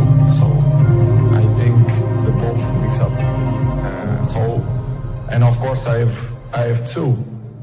I'm not will say that I have more one than the other one, because if you see my whole career for the last 20 years, my level was high, and this is, as you can know, it's really tough. Not only in a football, but in any area. If you are top for 20 years is unbelievable. My biggest motivation is to carry on, to still enjoy, to make people happy, to make my family happy. So for me, I have both talent and work ethic. But the fact is that he has shown that it's not just ability, it is hard work, and he seems to be getting the fruits of all the hard work that he's put in down the years. He looks like somebody who will not put anything that's not going to benefit him inside his body. For example, you arrive home, you had a lunch, you do it a quick nap, and you wake up, you play with your kids, and I have to go to the gym at least 30, 40 minutes, but this will make the difference in the end of the day, you understand? If you not do it that work, you miss one. the next day, it's 2 sessions that you lost. And I know in the end of the day, in the hand, they're gonna make a huge difference. This is why I'm 34 and I look 28. Every year is a challenge for me to be better than last year. So I know it's tough. Last year was amazing. 2 years ago was amazing too. So my job is to continue to work hard and dedicate myself 100% in my job and win trophies, collective and individual too. He said, let's go and having a lunch after training. Go to his house, it was few people on the table. I look at it, it was just some salad, plain white chicken, no juice, just water. So we have a food, quickly a lunch, and after that, he said, let's go in the garden and play two-touch. I said, Cristiano, we just finished. So we go playing two-touch. After that, let's go for a swim.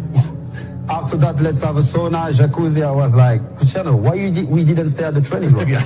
So that's why I say Cristiano deserves everything he got right now. So I'm really happy for him, and he deserves because he works so hard and he's a machine. He really beat him in front of everyone, so we screamed, and Cristiano was so angry. He sent his cousin by a tennis table. After 2 weeks, he back and he beat Rio in front of all of us. So that's Cristiano Ronaldo. He don't want to lose any game. The discipline is the most difficult thing, not only in the sports, but in the life. I give you the map. You are willing to do that? Yeah. It's the main point, because everyone wants to be Cristiano, but I give you the map. You think you will do it that? I've done a lot in my career. We shed tears of joy. That's a part of the fight game. Blood, sweat, and tears. I must always give thanks to the man above.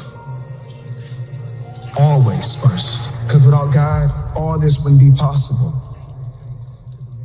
To get something, you have to sacrifice something.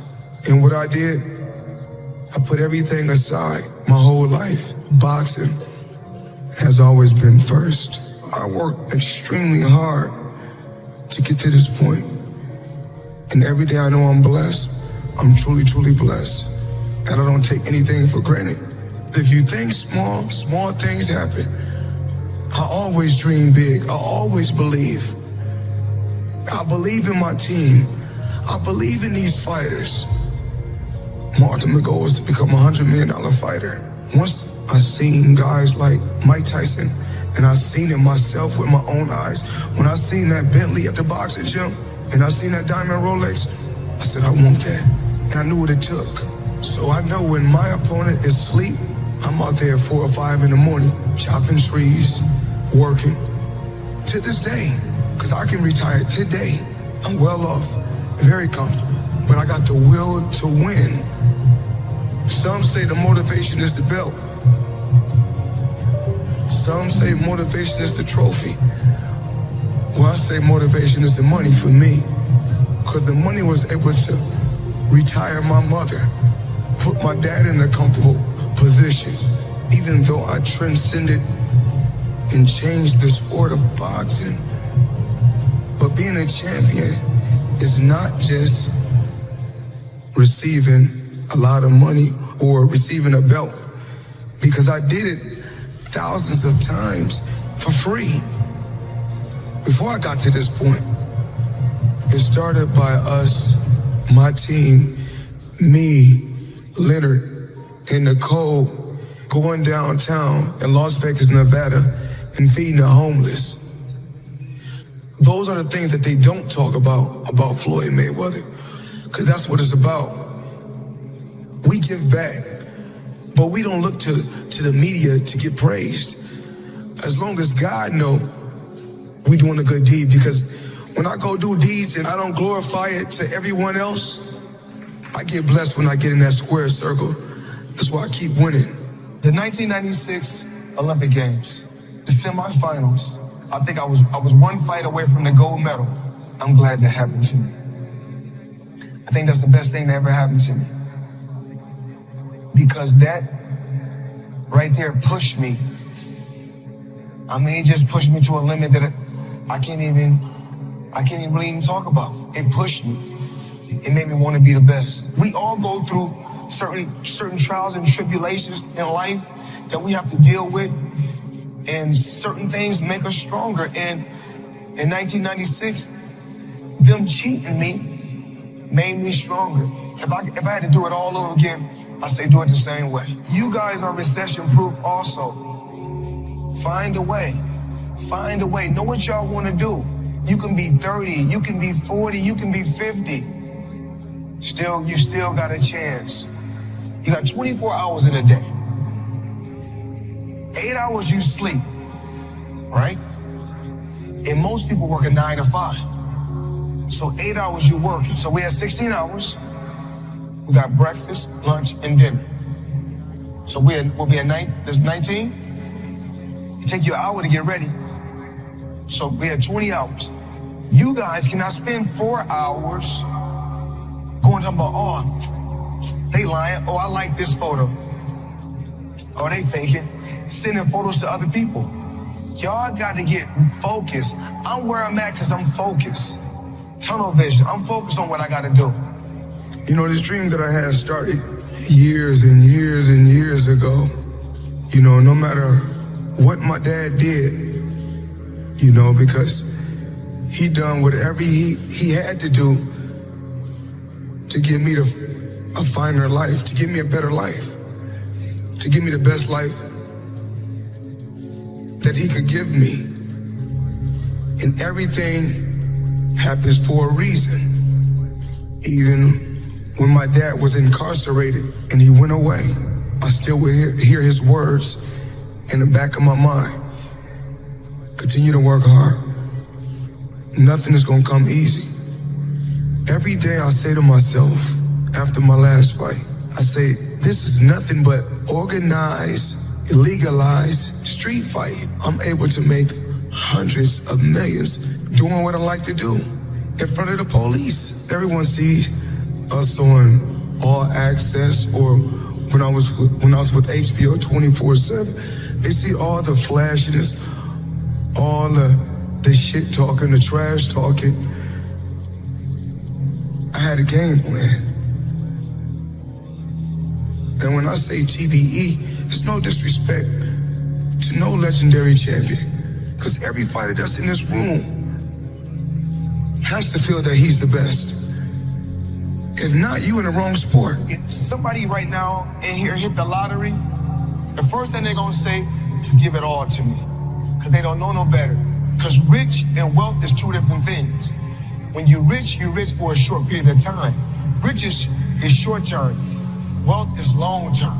You can have 100 million, but if you don't got no game plan, it's gonna be gone. Being around certain individuals, like even being around my billionaire buddies. You know, every time I got around my billionaire buddies, I was more like, it's cool to come over your house, but I need a house like this. Yeah. It's cool to ride on your yacht, but I need a yacht like this. It's cool to ride on your jet, but I want a jet like this. And I said, no, I don't want to ride on yours. You show me how to get it. You can't be my friend if you can't show me how to get it. Because once they show me how to get it, then I can install it in my children. So it's about wealth. You know, I'm no longer rich and wealthy. Most people probably have $1 million if their money management skills is right. You know what I'm saying? But they spending the money fast as they get it. You get a couple $100,000, you go buy a $100,000 watch. It's easier to make the money. It's harder to save. You know what's crazy is because coming from where I'm from, we thought all we needed was $1 million. We just wanted to become a millionaire. That means 1 million. Until you get it and you realize it ain't enough. We living in a generation and a time where like people think it's only cool to be a boss. You know what I'm saying? And it is uncool to be an equal partner with somebody. I just think boss a 4-letter word. Like, what does it mean outside of the action? If you're not doing boss shit, why you want to be a boss? Do you even know what being a good soldier is? Because some people, again, they offended by the idea of being a soldier, not me. You know what I'm saying? Like, I can step into soldier role and back into boss role at any moment. I play every role. You know, I heard a quote one time from Vincent van Gogh that really rang true. He said, he has dedicated his life to his art, and he has lost his mind in the process. When I sat and I thought about that, It sounded very familiar. I have given every single thing, every ounce of my life to this craft, to perfecting my craft, and I continue to do so. And in the process, I have lost my mind to regular society, to people who wake up at 9 a.m., who clock out at 5 p.m. They would look at me and say, I've lost my mind, but me, I have found it almost. My name is Conor McGregor. I'm a professional MMA fighter.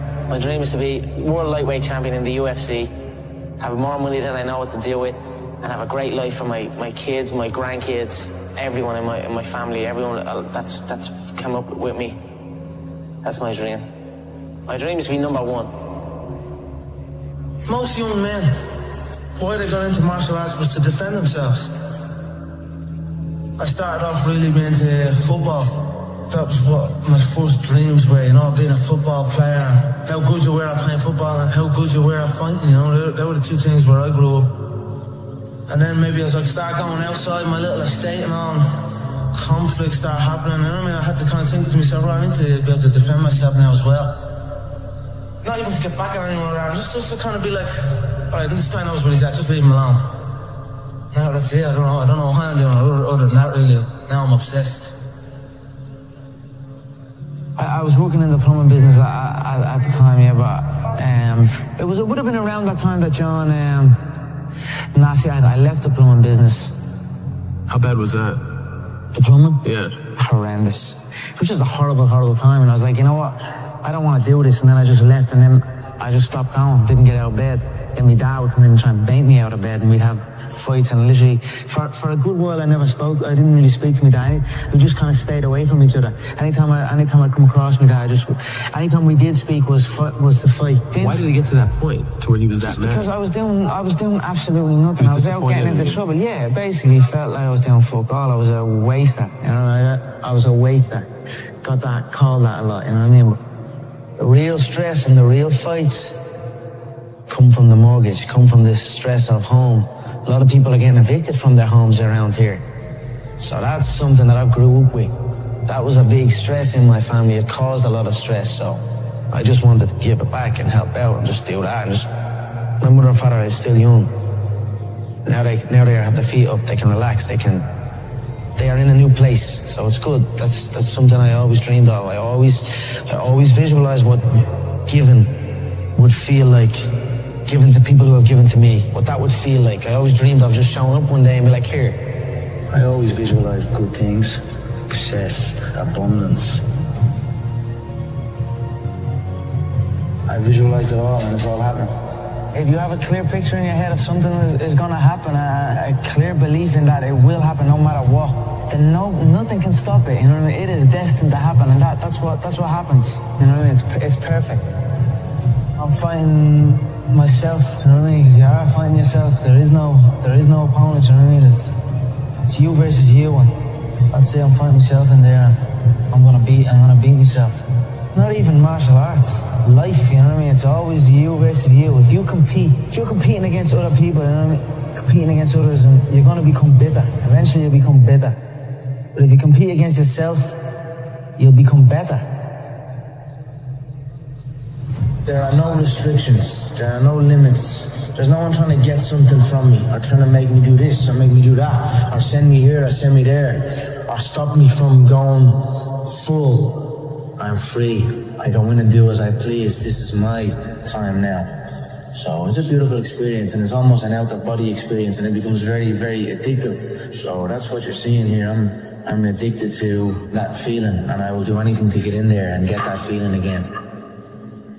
I truly believe we are all equal as human beings. If we are obsessed with something and we truly pursue our passion with everything we have, regardless of anything else, if you are obsessed, work hard, put in the time, you will succeed. And that is a philosophy that I carry, my coaches carry. And to see LeBron James, who's like a mega superstar over here and a phenomenal athlete, share that belief is inspiring right back to me. It shows that we are thinking correct. You know, this is hard work. This is an obsession. Nothing can beat hard work.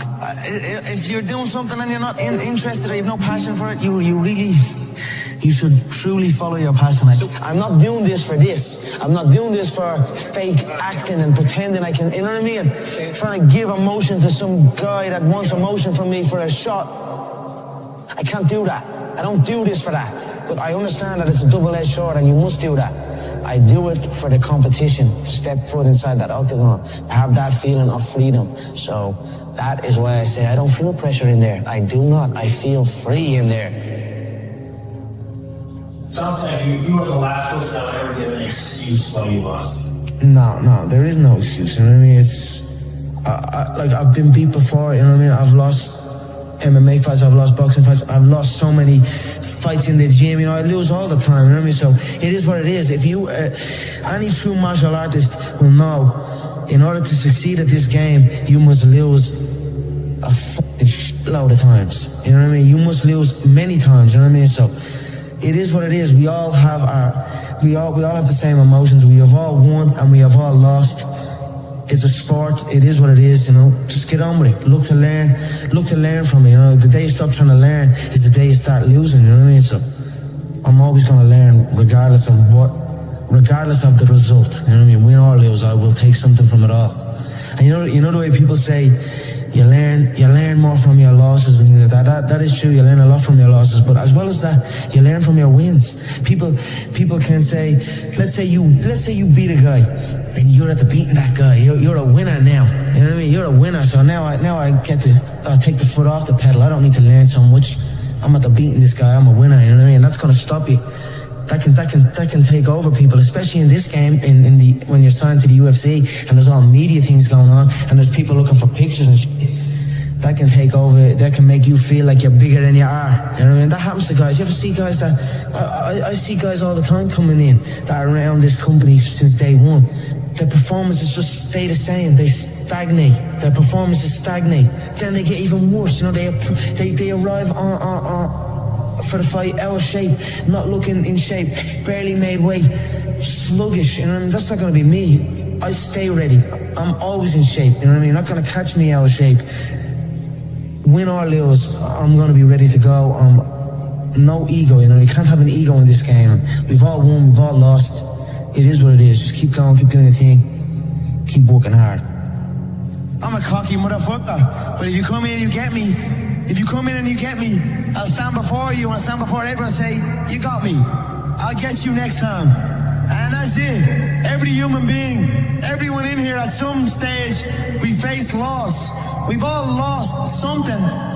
You know, we all know how a loser on the night feels because we have all lost at one point or other in our lives. You need to stop putting your hand out. Everyone wants handouts. Everyone wants things for free.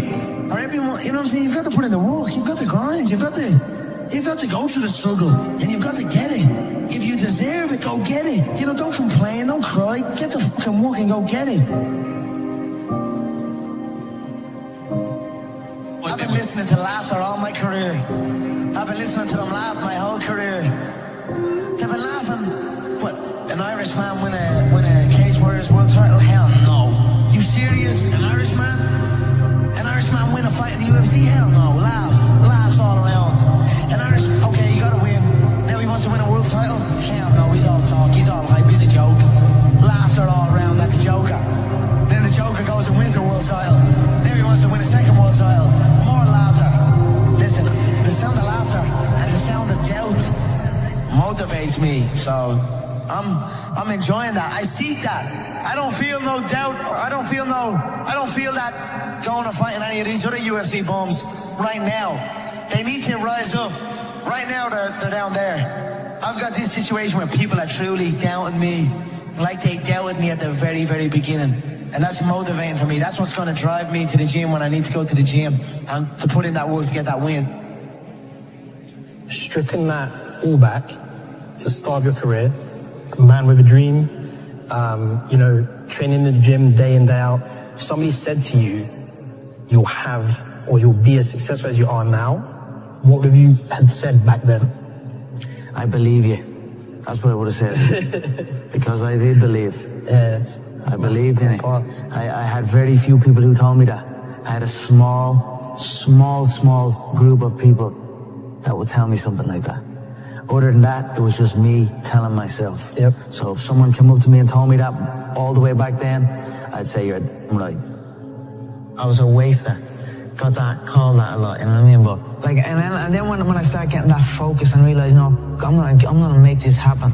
And then now that has happened, I'm making it happen. It's depressing times for a lot of people and all. There's a lot of bad stuff going on in the country. A lot of people are struggling. Everybody's struggling. But now since them seeing me chase this dream, it's giving them an energy, and I see a new lease of life in them. And that alone spurs me on even more. So it's all just a perfect storm that's happening for me. And that is why I have this tunnel vision, and that is why I'm willing to kill every single man in my path. Get that belt, you know what I mean? To secure the future from my family's future, you know what I mean? That's what I'm doing it for. Well, I'm doing it because for the love of movement, and I'm also doing it to secure because I recognize that it will secure my family's future. So why not take full advantage? Something that I love can actually secure my family's future and make us live a good life for the rest of our days, you know what I mean? And it's not work. I don't work, I live. You know what I mean? I don't have a job, I just have a life. No matter what was going on, some deep situations, I always had the belief that I was going to get here. I was going to get to the UFC. I was going to get... Because I just knew I was different. I know I'm different than these people. I'm enjoying the fruits of my hard work. Nobody works harder than me inside the octagon, outside the octagon. I am a workhorse, so I'm going to enjoy the benefits of this life. I'm going to get myself a big mansion in Las Vegas. I'm going to get the soft top cars. I'm going to bring my whole team out. I'm going to spoil them and give them this life. We're eating good, we're living good. It's human nature. Some people will sit and take positivity from that. They will look at that and take inspiration and inspire. It will inspire them to go and push for that. Others will shell up and critique it and be negative towards it. But one thing is for sure, those people will stay where they are. The people who take inspiration from it will rise up and also one day experience that life. So this is human nature. Some go one way, some go the other way. But I am enjoying my money, my hard-earned money that I have dedicated my life to. I can be a product of my environment, you know what I mean? If I'm in with the wrong crowd, I just kind of become wherever, you know what I mean? So that's why I like to be isolated. And that's why this has helped me coming out here and being locked in an apartment on my own, building back up my leg, going from rehab to home, because there was no outsiders. It was isolation, it was visualization, it was motivation, and it was dedication. There was nothing else going on in my life, you know what I mean? To get to the pinnacle, it needs to be like that. It needs to be no outsiders. It needs to be, you need to have your team and your focus, and that's it. I don't need friends that aren't involved in this game or that aren't on the same path, you know what I mean? Because it doesn't make sense. I know nobody can tell me that I move the same as any of these guys, because I don't move the same. I move differently. I move unique, and I know I move unique. Not only that, I speak unique. I act unique. I'm just different than these people. You know what I mean? So I dress unique. I dress unique. Whatever. I just feel different to these on another level, on another playing field than any of them before me. That's why I know I have no doubt in my mind that I'm the greatest, that I will be the greatest of all time. But in my head already, I am better than everybody, and I know, you know, there's a lot of hate come from people, you know. But I know, and I will prove. You give me time, and I will prove it to everybody. When you're chasing your dream, and when you're working hard, chasing something you love, and completely dedicated, it just happens. You can't really notice it, you know. Even still to this day, I'm in an amazing position in my life, but I'm still working like I'm not. I'm still working like I'm not in this position. Absolutely. I'm still working like none of this is even. It's just something I love to do, and I just keep pushing and keep working hard. I can't pinpoint an exact moment for you, but if anything, I always felt like it was happening way back then, and now it is happening, but now I almost feel like it's not happening. You know what I mean? And I want to push to something else. Absolutely. I'm always striving to push forward. No, I don't like thinking too far ahead. People set like goals, long distance goals, and that's too much for me. I already feel like I'm living it, and then I just carry on doing that. You know, carry on day by day, already living the final goal, the goal of being the world champion. I already carry myself like I'm a world champion. I already speak like I'm a world champion. And that's it. I just carry on day by day. So I'll take it as it comes. You know, hard work pays. I put in a hell of a lot of work all throughout this build-up in the fight. I pumped out more content than anybody, more content than Fox, more content than ESPN, more content than BT Sport, more content than everybody on the Mag Live on my own channels. You know what I mean? I'm a fucking workhorse from all angles, not just in the gym. But I'm building this media empire now myself, and we pumped out the content. I'm very proud of how it went. We consistently, daily movies I was releasing, you know, from like a month ago, every single day. You know what I mean? Nobody's doing that. So I'm very proud of it, and I'm very, like, the work pays, hard work pays, and I put in the work, and that's why I'm sitting at the top. I put it all on the line. I show up, I perform, and I get the results from that. So what do you think they'll say about you in 50 years? You know, I'm not quite sure what they'll say about me. They'll probably just say I'm a young kid who showed up when he said he was going to show up. And that's it. I cannot control what people say about me now or in the future. But I certainly know what I am doing, and the stuff that I have done and achieved will live on long after I am gone. I don't think there's a fighter that in the UFC's history that has done what I have done in the space that I have done it. And Saturday night, when I go out there and put Diego away in the first round, I'll prove my worth. He can do it, you know, you never know, but he's not gonna be that easy the way he's been talking. So this is why I call him a clown, you know, so you guys can see everything there. So everybody have a mouth, everybody talk whatever they want. Pressure is an illusion, you know, but I want that illusion of pressure, you know. Heap more on, give me more pressure. So when I put this guy away and make it look easy, which I will do, people will say, how did he do that? You know, let's skip the queue. Let's jump this guy ahead of the queue and put him straight in for a title shot. Saturday night, they're going to see you're going to see a true number one contender here on Saturday night. No, honestly, I said I was going to put him away in the first round. I put him away in the first round.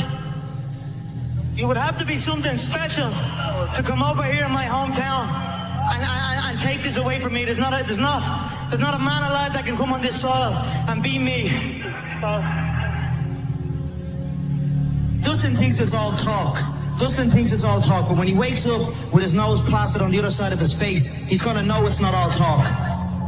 I'm gonna crack him with a jab and he's gonna wobble and I'm gonna put him away early. It's gonna be a first round KO, mark my words. These featherweights don't understand. Until they get hit by me, it's on the first round, and I knock them out in the first round. You can call me Mystic Mac because I predict these things. It's the old age. This is the new age. I wanted to come over here to America and show the American public the new era of the fighting Irish, and I brought my whole country with me. If one of us goes to war, they all go to war. Well, this was a huge victory for you. This is your first victory over a top 10 contender. What's next? You know what's next. That world title is next. I'm going to fly to Brazil, and if they want, I'll eliminate Chad Mini Mendez and step in and give the fans what they want. Aldo versus McGregor. This is only my second fight back from ACL, and it's been under a year since ACL surgery. I've had 2 fights, 2 first-round finishes. Would you doubt me? You probably did. But would you doubt me now?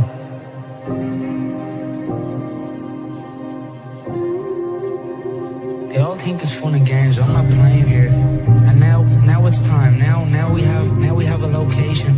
Now Jose is next in line, and he will be the next one to learn that it's not all talk and it's no joke. This is not for me. This is not a joke. I'm not messing around here. I said I was gonna kill everybody, wipe out the division. Now we have 1 man left. Jose, I'm coming. You know, my mind is absolutely bulletproof, solid as a rock.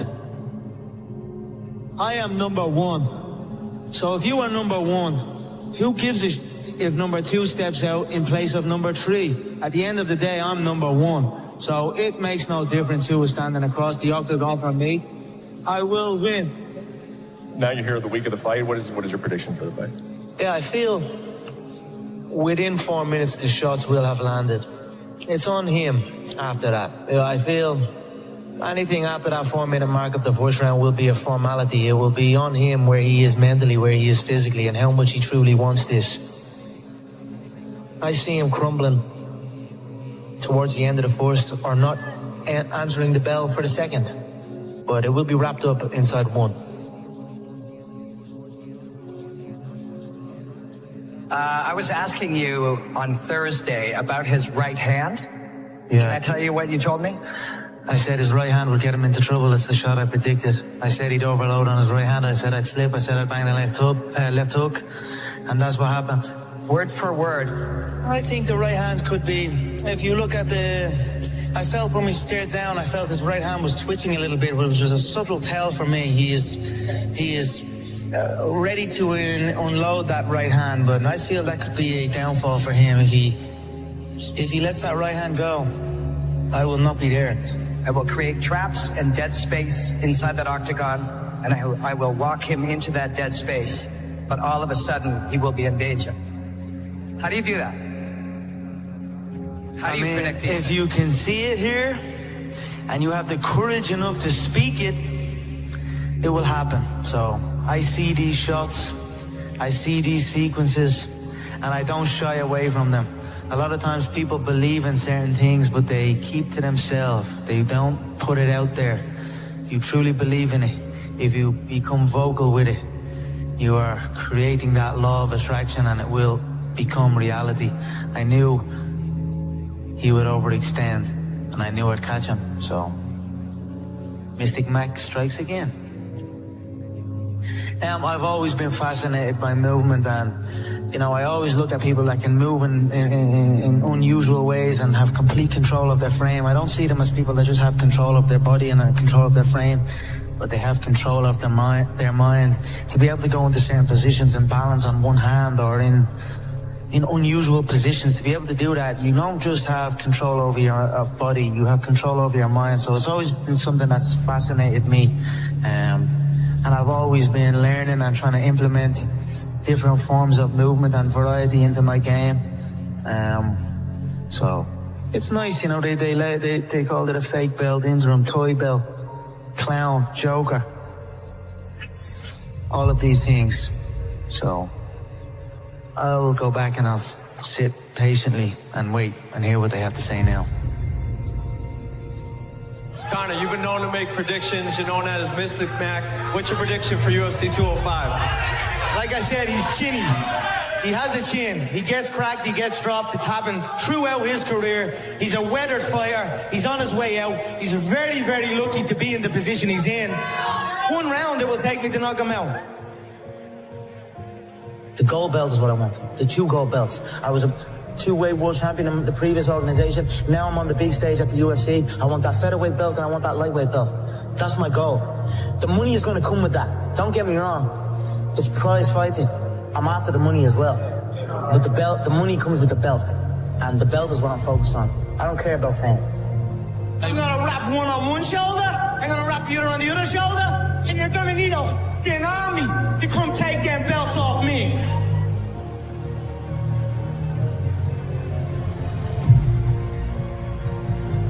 I'm sure everybody here would appreciate the Mystic Mac prediction of how exactly you get this thing done. It's hard not to respect Donald right now at this stage, and he has my respect. And although there will be blood spilled, it will not be bad blood. And for the Mystic Mac prediction, it will be a KO.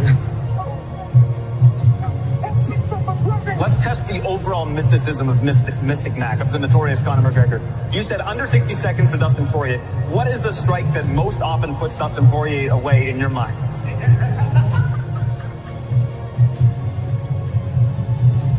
Are you the best point guard ever? Yes.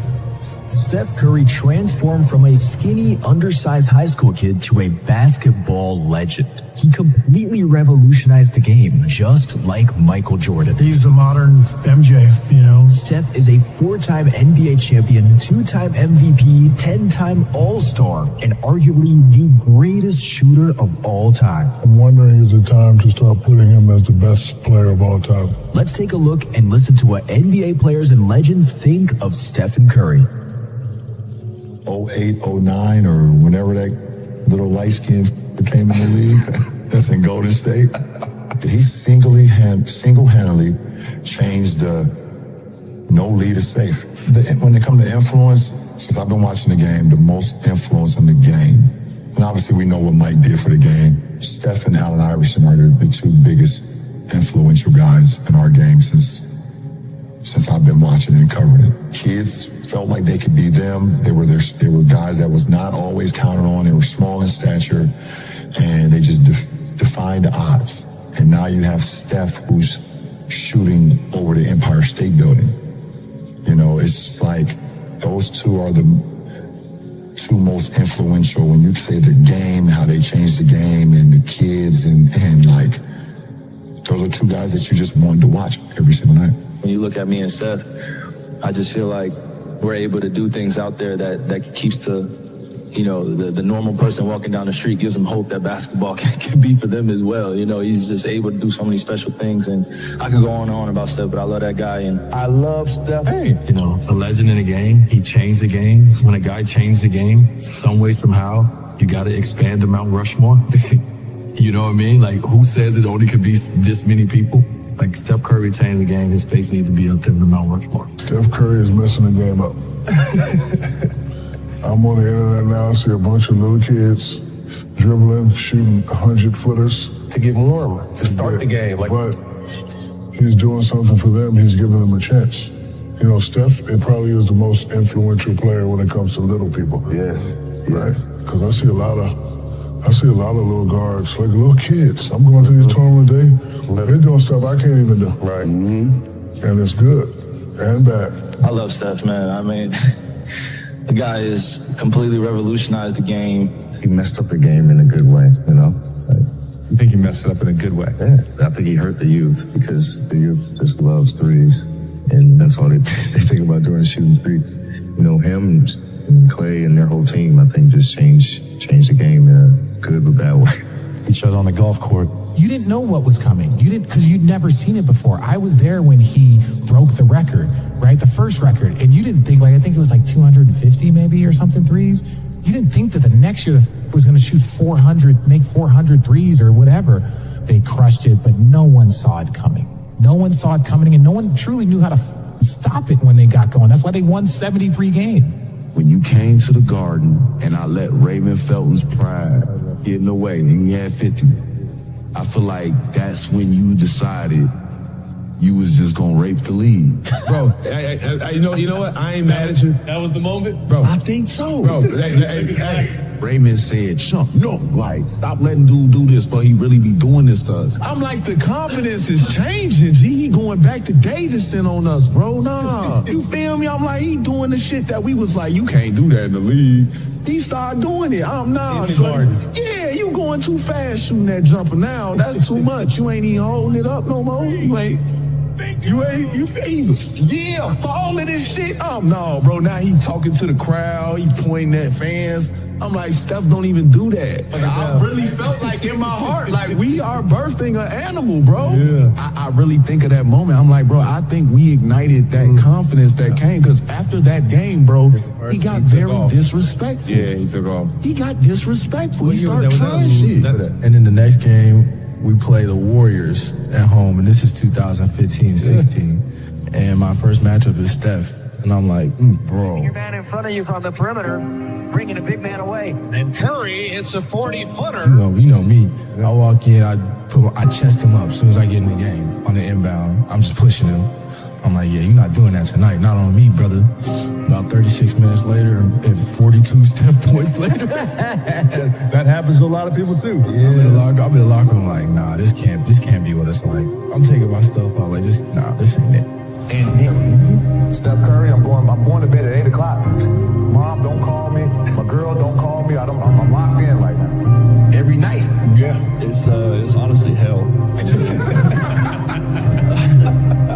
Be honest with you, I'm not gonna lie to you. I mean, the way he moves without the ball is the worst part. But just the way he moves without the ball, it's honestly their system too. It fits him to perfection. You literally can't ever relax. And I remember game 1 and 2, chasing him and Clay around, and I couldn't make a shot. Everybody's looking at me like, why can't you make a shot? I'm like, I ain't got no legs. But, you know, his approach to the game, too, is special. Just the way that he, you know, sees the game and the way he goes about the game. It was a lot of fun to play them. Obviously, happy we won. But, it's hell to guard him. They're actually understanding how to play with him now, like how he operates, how he moves when he gives up the ball. It like continues to just run in circles until you fall asleep, and then he shoots it from 30 feet basically. It's borderline at times. It's unguardable. He's tough, and I'm a part of the losing side of history. But I remember watching it, bro, and I was like, yo, he was absurd to watch. And then I played against him. I was like, he's different. Bro. He's different, bro. But Steph Curry is the most impactful player on a team in the league. Because the gravity. Bro, the gravity. You have to guard him as well on the ball as you do off. Like, once he gets off the ball, you're probably more scared of him off the ball than you are on. He's the, you know what I mean? He's the modern MJ, you know. I used to see this playing with the Bulls. You know, half the crowd's got, you know, red 23 jerseys on, and, you know, now half the crowd's got blue and yellow 30 jerseys. Steph is... he transcends the game. He elicits an emotion from people. I think because he's so awe-inspiring with his play that no matter where we go, there are people who are cheering for him and can't wait to see him perform because we've never seen anything like him. Michael did everything in the air. Air Jordan. He revolutionized the game. He changed the way we thought. The baggy shorts, the black socks, obviously the Air Jordans. Stephen Curry has taken shooting in the art form of it and moving without the ball to a different level. The first thing kids do, they know they can't dunk and fly like Michael Jordan, but they all believe they can shoot like Stephen Curry. And that's the first thing they do is start hoisting up threes to try and be like their hero, Stephen Curry. So you have heroes to most in Michael Jordan, and you have a lot of heroes in Stephen Curry. I see the comparison. And it's like, that's how we feel with you. You know what I mean? And Evan, you can kind of speak to it in terms of like the funny story where it's like you hear those MJ stories, you see people on the bench. Like when I watch him and he do stuff, I watch the other team bench. Dudes be like, oh! I told you one time, you told the story before, we were playing one time, you got so hot in a certain instance, I'm like, damn, like, you didn't hit 3 straight, when you hit the 4th, I wanted to like turn up and be like, yo, go crazy. Go crazy. Like, you know, because like when you're a fan of basketball, you're a fan of the game, you start to comprehend what you're seeing. As a fan and as a player, you always appreciate it. So it's always been that part where you can, you know, really remove yourself with the game. And, you know, we're all, at one point, we were all high-level basketball player and, you know, big-time athletes. So, you know, you can really appreciate what you do. Consistently the best shooter his whole career. I'm wondering, is it time to start putting him as the best player of all time? Best player? Oh, you put him over you? In the conversation. I'm asking you. Yes. You put him over you. You put yourself with Steph Curry over you. Yeah, this way he's my favorite player.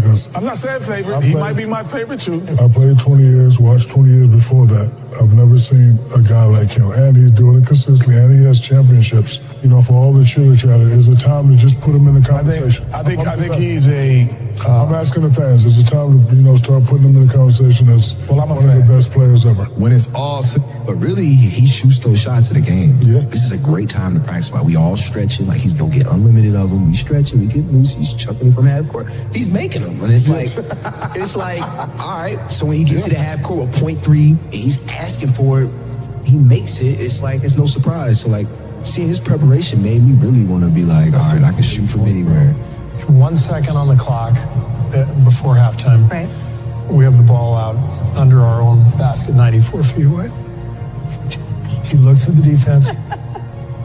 He catches it, and he flings a shot 90 feet that actually comes kind of close, goes against him in the scoreboard. That's a missed three, right? He takes these shots every game.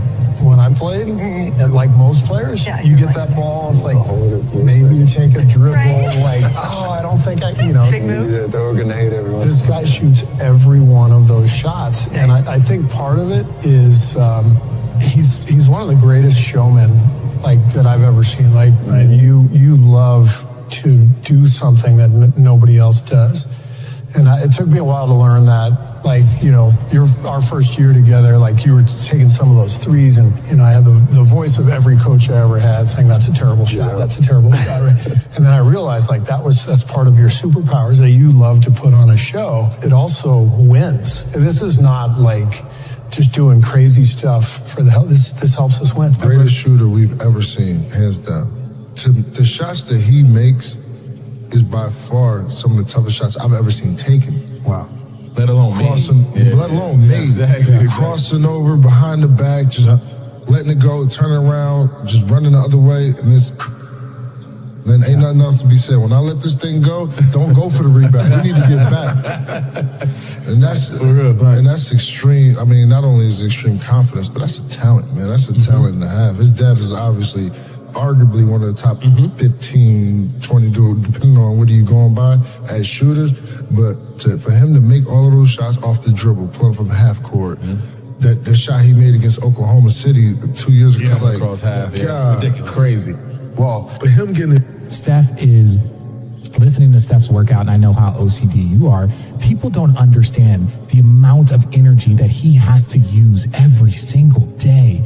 It's next level. Like, even for athletes, even for guys that do this for a living, you're like, this man has to run around for 48 minutes every single night doing what he does. You don't see that coming. And so it's a compliment to those guys to figure out an equation that no one ever has. And they just dominated with it. The year Steph hit that shot in the corner in New Orleans, I was part. I saw that live.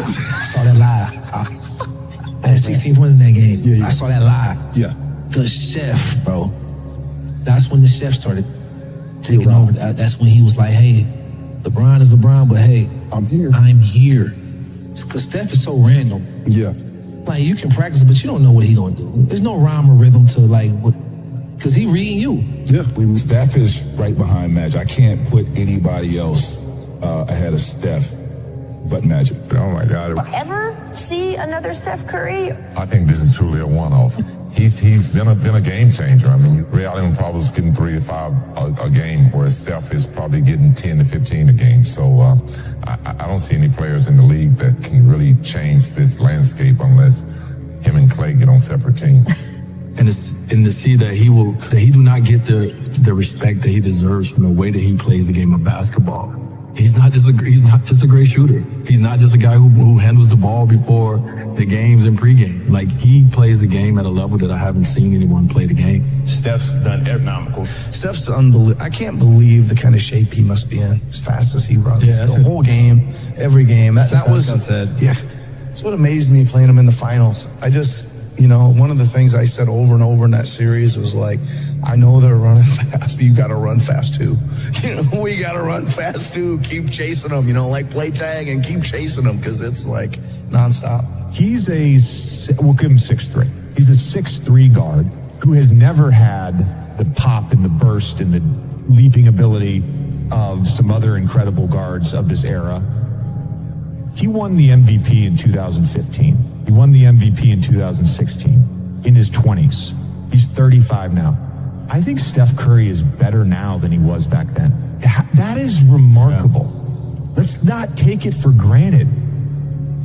Work like hell. I mean, you just have to put in, 80 to 100 hour weeks every week. I mean, if other people are putting in 40-hour work weeks and you're putting in 100-hour work weeks, even if you're doing the same thing, you know that in 1 year you will achieve what they achieve. You will achieve in 4 months what it takes them a year. Winners are unreasonable in their expectation. They almost threaten and scare the people around them with your big dreams and visions and goals and ambitions, right? So it's okay to be unreasonable. Winners also sacrifice their weekends. Winners ditch their excuses. Winners show up no matter what, no matter how they feel, if they're tired, if they're uncertain, if they had a loss yesterday, they show up today. And winners have this go-to-battle mindset, like the same mindset that I have when I go into the gym every day, planned and structured workout that's going to guarantee that I can wring my shirt out at the end of that workout. That is how I enter my work life. That is how I enter my relationships. That is how I enter everything, right? With a plan to attack, to go to battle. Winners always find a way because they embrace the fact that resourcefulness is more important than resources. I laugh every time I hear people saying, yeah, you know, I don't like working for other people, so, you know, I want to work for myself because I want to set my own hours. Yeah, right. Let me tell you what, when you work for yourself, there's no Christmas, no fucking Easter. There's none of that shit when you work for yourself. In the early days, you're working through all those holidays. Every day something bad happens. Every day there's problems. Every day somebody's trying to fuck you and take what you've built. And it's a war every day when you get up in the early days. Whatever you want to do, believe it, believe it, believe it. Even if you don't believe, play the game of belief. Act as if you believe. That is power. That is sheer power. And it will happen. Believe you me. No fool like me is worth in my life, will work in yours. So never give up. Believe, believe, believe. The greatest gift that you can give yourself is to find something that you're naturally adept at and figure out a way to make a living at it. Because if you do that, every day will be a play day. You're never battling upstream. If you love what you do, why do you want to stop doing it? You just gotta grind. This next generation is coming up. They seem like a bunch of pussies. So because of that, there's never been more opportunity than there is right now. If you're a fucking savage and you get out there and you grind hard and you want it bad enough, you can run all these guys over. Everything changed for me when I understood this philosophy. Learn to work harder on yourself than you do on your job. That's the simple philosophy that changed my life forever starting age 25. If you work hard on your job, you can make a living, which is fine. If you work hard on yourself, you can make a fortune, which is super fun.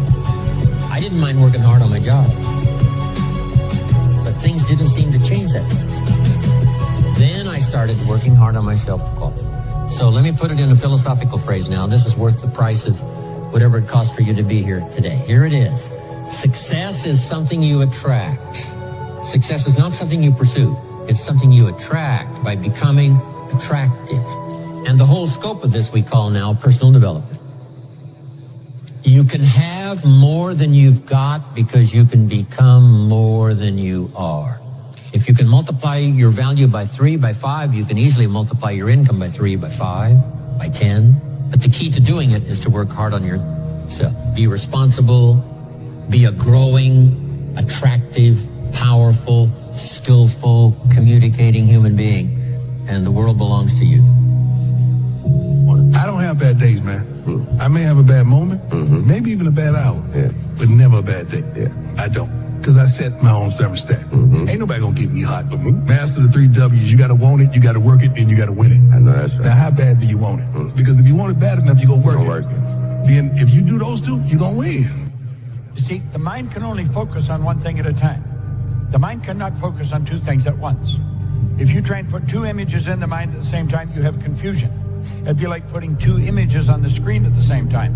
You'd have confusion. There are 2 types of mindset. There is a fixed mindset and there is a growth mindset. Most people fail in that process because most people live in the fixed mindset. The fixed mindset is, this is who I am. This is what I know. This is what I'm capable of. This is what I'm good at. And this is where I'm going to stay. The growth mindset, it says, this is where I am now. This is what I'm good at now. But I recognize that if I go through a particular process, I can grow myself and become a better person. You need to learn to be uncomfortable. You need to be comfortable being uncomfortable. And you need to be in a space where you allow yourself to be challenged, but more importantly, in a space where you are willing to be uncomfortable and grow. So how do you train your mind so that you have more positive, uplifting, and optimistic thoughts and less negative? Whatever the sources of that negative thought is, if you don't kill it and replace it with positive incantations, with positive reinforcement, with reading books that build you, listening to podcasts and watching YouTube shows that are going to inspire you, that are going to move you to the 2.0 version of yourself. If those negative thoughts are not replaced with positive thoughts, then you are destined to failure. Or at least success is going to come at a very high price. Here's the thing about mindset. Mindset will not change the shitty situation you're in. A positive mindset changes you, which changes your ability to deal with the shitty situation. Stop scaring yourself. How often do you terrorize yourself with your own thoughts? You get into absolute terror, and it's only coming from your thoughts. Nobody out there is doing a thing. Sometimes it's an old family pattern. Sometimes we get new things. You know, we find so many ways to scare ourselves. I would like people to, when you have time, to make a list of your fears. Make a list of your fears. And then give yourself the opportunity to turn each fear into a positive affirmation. Turn each one into something positive. And remember, always you are in charge. You are always in charge. How do you activate the superconscious mind? Here is the most powerful of all. We call this the master method of activation. It is called solitude. Now, how do you use solitude? We call this go into the silence. Go and sit down quietly by yourself for 30 to 60 minutes. 30 to 60 minutes. Most people in our society have never sat quietly for 30 to 60 minutes in their entire lives. Yet I will tell you this method works 100% of the time. That any problem that you have, any difficulty, any challenge, any goal that you want to accomplish, if you'll go into the silence and sit quietly and then listen to the still small voice within, at a particular moment, the mind will go clear and wham, exactly the answer you need will come at exactly the right time. You can protect yourself from negativity. And that's what stops most people, negative thoughts. The way you can put a coating around your mind is with one simple thing, gratitude. Gratitude erases negativity. I'm gonna show you how this works. If you wake up in the morning, you start having negative thoughts. Every time you feel, in the middle of the day, if you feel yourself doing that, stop, just stop for a second and start going over in your mind everything you have to be grateful for. Not everything you want, everything you already have, because what you have is substantial. But the fact that you can walk, that's a blessing. The fact that you woke up, that's another blessing. The fact that you can see, think, reason, that's another blessing. The fact that you have any measure of health, that's another blessing. And I'm just talking to you, I don't even know you. I could give you 50 things you ought to be grateful for right now. I don't even know you. The fastest way to take control of your life is to stop controlling everyone around you. You have no idea how much time and energy and attention you are wasting trying to control other people. Why like worry will make you sick. I've never seen it accomplish anything. I've never seen worrying about anything change it. So I decided not to do it. If you can't do anything about it, why the hell worry about it? Every negative thought you have releases poison into your system and will kill you or give you cancer or tumors or whatever else you can think of. So if you're thinking negative about anything, erase that. The more trust you have in your superconscious mind, the faster it works for you. And the more calm and confident you absolutely believe that something will show up. And the more you practice with it and the more confidence you have, the faster it works for you. Pretty soon it gets to the point where you can think a thing and realize it very, very quickly. I used to do this when I was first understood this, when long distance charges were very high back in the 80s, is I would visualize a person I needed to talk to on the other side of the country and they would phone me. And I could do this over and over again. Rather than me phoning them for 30 or 60 minutes, I'd visualize and they'd phone me. I just put it into the superconscious mind and I say, he or she will call by 11:30. By 11:30, the phone rings. And do this over and over again. And the more confidence you have that it will work, the more rapidly it works for you. It merely requires a step of faith, a mental step of faith. The three things that's very important. You said in order to make it in life, number one, you have to develop your mind, that you don't get in life what you want, you get in life what you are. Number two, you have to practice the principle of OQP, only quality people. You earn within $2,000 to $3,000 of your closest friends. People rub off on you. Academy Award winner Sidney Poitier said, when you go for a walk with someone, something happens. Either you adjust to their pace or they adjust to your pace. Whose pace have you adjusted to? But the other thing that he said that's most important, that's really important today, he said, develop your communication skills, because once you open your mouth, you begin to tell the world who you are. If your happiness depends on the actions of others, you're at mercy of things that you can't control. And that's never where I want to be. So I always want to live in, like, me and my therapist talk about, like, my higher goddess, my higher self. Like, I always want to live there, knowing that when I'm there, you can't take that away from me. That's mine. I think it's important to realize wherever focus goes, energy flows. It's corny, but it's true. In fact, maybe an easier way of saying it is, we don't experience life. None of us do. We experience the life we focus on. So in any moment, what's wrong is always available. So it's not about being positive.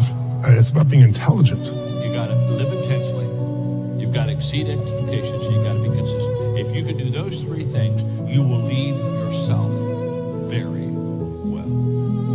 Working on yourself, talking to yourself. That's so very important. Overcoming the negative conversation, that inner dialogue that's going on all the time, even when you don't want it to be there. You can't stop yourself right now from thinking. You can't do it. It's going on. And so learning how to empower yourself, part of doing that is standing up to yourself. You've got to stand up inside yourself sometimes and say, shut up. I was going to give a presentation, and this voice inside of me saying, you can't do this. You don't have everything it takes. Shut up.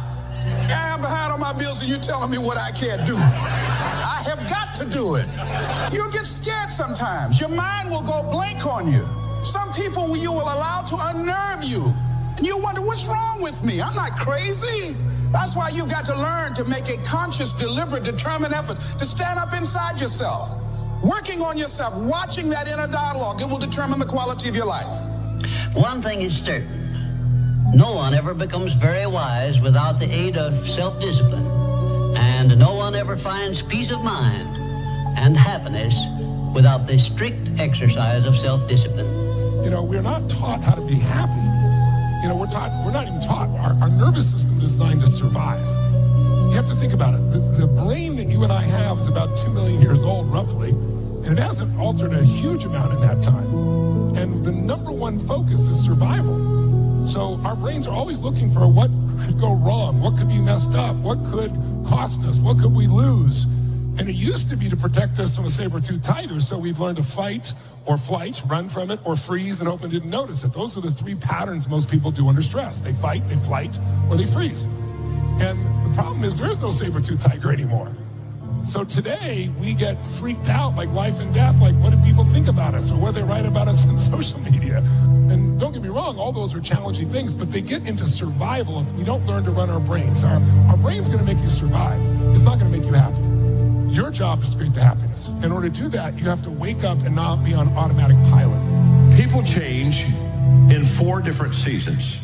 It's when they hurt enough they have to, when they see enough they're inspired to, when they learn enough that they want to, and when they receive enough that they're able to. Those are the 4 times that people change. Short-term thinking says the donut tastes good, eat it. Short-term thinking says one workout doesn't matter, I can skip it. Short-term thinking encourages you to make short-term emotional decisions that hurt you in the long run. Think strategic. Think long-term. Act strategic. Take action that improves your long-term position and moves you toward your long-term goals. You need to win battles in order to win the war. You need to get out of bed, you need to run, you need to work out, you need to read and study and practice, and you need to do things that you don't necessarily want to do. You need to know your strategic goals, and you need to know why they are important, and then you need to get up, get out of your damn bed, get off your phone, get out of the soft and addictive comfort zone, and you need to go out there into the world and get after it. Beliefs create and beliefs destroy. Please jot it down right in front of you in big letters that stands out for you. Every belief you have either creates or destroys. And the problem is most of us are not conscious of the beliefs that we have. A belief is nothing but a feeling of absolute certainty about what something means. When you're absolutely certain about what something means, you have a belief. You might believe you're really smart. You might feel, I'm not that smart. You might believe you're worthy or not worthy, but all you're really saying is, I feel certain about this. So we have to be so conscious about our beliefs because they literally change our life. Remember I said yesterday, we don't experience life. We experience the life we focus on. The fixed mindset is, this is who I am. This is what I know. This is what I'm capable of. This is what I'm good at. And this is where I'm going to stay. The growth mindset says the following. It says, this is where I am now. This is what I'm good at now. But I recognize that if I go through a particular process, I can grow myself and become a better person. Problems are a sign of life. I remember I met Norman Vincent Peale when he was 92 years old. He wrote the original, he's a minister, he wrote Power of Positive Thinking. And I was 32. He invited me up to Canada. He was doing a seminar. My career was starting to take off. So I got a chance to go meet him. I went backstage with him, and I remember saying to him, I said, he said, call me Norman. I said, Norman, I said, I'm just curious. I said, why are you still doing seminars at 92? And he goes, well, there's still a few negative people out there. But okay, I got 60 more years of this going forward, right? But then I asked him, I said, when he started out, it was horse and buggy. He's seen rock, radio, television, cars. I mean, imagine what he saw in his lifetime in that century. What do you really want? A lot of people have not been able to define that for themselves because you grew up wanting what other people wanted for you. And you get to be 40 or 50 years old and you're still operating on what other people wanted for you, and you haven't really defined it for yourself. And I know that because I would talk to thousands of women over a period of time, and multiple times I would ask the question, what do you want? And people would say, I want to be happy. And I would ask, well, what does that look like? And for many women, and it started to change as we moved from the 80s to the 90s, they would always say, well, I just want my kids to be happy. Your kids being happy is not you. What do you want? What will it actually take to fulfill this thing that you say you're in pursuit of? And being able to answer that question, first of all, acknowledge that you know or don't know, and then finding out what that's going to look like for you. My favorite lessons I learned was from a monk who said to me one day, I said to him, what do you think happiness is? And he said, I don't even talk about happiness. I think we're using the wrong word. He said, I look for peace and contentment. And he said, sometimes in your life, just pause for a moment and ask yourself, how many of the things you have now were the things that you wished for a decade ago? Just pause and do that. And he said, what you will be shocked to discover is the person that you cannot bear to have a conversation with today, that is your spouse, you dreamed one day that they would look your way in a bar. You dreamed and you yearned for the day that they would text you back. You know what I mean? Yeah. That car that you now loathe because it has to be serviced and you have to change the tires on and you have to... There was a time when you looked at it in a catalog and you went, that is my dream car. Yeah. Keep it right in your head. Keep your thoughts good, not bad. Keep your thoughts decent, not indecent. Keep your thoughts full of faith and not doubt, because it is in your thoughts that is determined whether you will be happy or unhappy, whether you'll be healthy or unhealthy. The happiest person is he who thinks the happiest, most interesting, finest thoughts. And that is a fact. The mind is like a factory, a mental factory. And whatever you think about all day long pours ingredients into this mental factory. Can you imagine dumping a barrel of trash into this mental factory every day and coming out with a rich, dynamic, positive life? It can't be done. You decide what goes into your mental factory. Don't let anybody just dump anything they want to in your mental factory, because you've got to live with the results. Get over yourself. Let me explain something to you. It's not about you. The first step in leadership is to get over yourself. The first step in connecting with people is to get over yourself. The first step in communicating is to get over yourself. I tell people all the time when they say, I want to be a great communicator. I said, number one, just get over yourself. Get over the day that you're more concerned about helping people than how you look. All of a sudden, good things begin to happen. It's the key to serving others. It's the key to influencing others. And by the way, the get over yourself is the Maxwell translation. Jesus said, if you want to be first, you have to be last. Yes, you do. And if you want to rule, you have to serve. You want to live, you have to die. He was just saying, get over yourself. Thoughts create feelings. Feelings create your behaviors. And your behaviors create the outcome. In your relationships, at work, with your money, whatever. The most important foundational thing to get right is how you think. And I am not a fan of positive thinking. I'm a fan of accurate thinking with a positive spin. And if you allow your mind to go to darkness, to go to negativity over and over and over again, you're building a pathway in your brain for negativity, which is why mental health is a daily practice. You need to practice accurate thinking with a positive spin over and over and over again, and your mind will slide down that slide easily, quickly, and your life will be so much better. 3 P's that you gotta annihilate, crush, or destroy if they're getting in the way of your progress in a relationship or your career or your happiness or your health. These are the 3 P's that make learned helplessness. Number 1, you think the problem is permanent. Once you've had enough disappointment, sometimes your brain doesn't want to get disappointed, so it's a permanent problem. Please write down, no problem is permanent, only your soul is permanent. Nothing's forever. Everything changes, everything eventually ends, and something new begins. That's part of life. Those are the seasons of life. The second P that keeps people in learned helplessness so they don't change, this belief's got to be annihilated, broken through, and that it's pervasive. That means that because my relationship's not great, my whole life is horrible. And you're forgetting you do have health, or you do have friends, or you do have a job, or you do have whatever. I can breathe. And the third one is we think the problem is personal.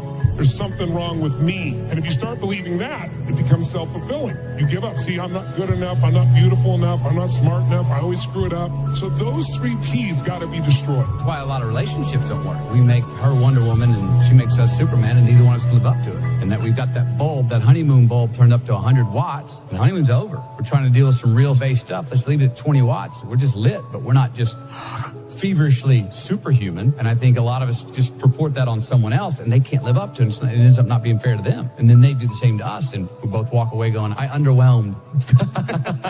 We all want to be able to change the way we feel. That's what I spend my life showing people how to do. And what most people don't know is the emotion is created by motion. The way you move determines the way you feel. You have 80 different muscles in your face, 80. For most people, this is the largest area of unemployment in the country. They use the face the same way. They feel the same emotions over and over and over again. So what I was saying is I have this deal with myself called priming. Every day I say, look, you got to have 10 minutes for yourself. You don't have 10 minutes for yourself, you don't have a life. And I'm not going to hope I feel good. I just got back 6 countries in 12 days. I was in India 2 days ago. Wow. And I woke up here wanting, feeling like somebody ran me over with a truck. But you got yourself psyched up. But the way I did it is I do this process. It's 10 minutes. I put some music on. I do this massive change in my breathing, so it radically changes the way I feel. And then I do this 3-step process. First, I do 3 minutes of gratitude, where I think of 3 things I'm really grateful for, and I associate. I don't think of it over there. I feel it. And the reason is, when you're grateful, you can't be worried. You can't be fearful. When you're grateful, you can't be angry. And anger and fear are what screw people up most in their relationships, in their life, in their business. So I wire myself. I was saying to you that most people want to be happy, but their habit is to be worried or pissed off or frustrated or stressed. And so they've got a highway to stress and they got a dirt road to happiness. So I wire myself. I've got a highway to gratitude, which changes all your emotions. And then I do a 3-minute process of kind of a prayer for my family and friends. And then I do a 3-minute process of the top 3 things I want to accomplish. I see it as done, and I feel it. I'm done in 10 minutes. So sometimes I go 20. But my deal is 10, so there's no excuse not to do it. Something happens no matter who you are, if you're average or if you're good. When you get around greatness and you stay around greatness, you start listening to great podcasts and reading great books, and you start hanging around great people, and you start becoming a part of great masterminds. Guys, you just evolve. And I don't know what happened, but every year I went from a high school dropout and homeless to I started to becoming every single day more of who I am. And I can't believe it. My next goal is to win the Nobel Prize. Why? I had to come up with something. Listen to me, you have to be careful when you hang around average people.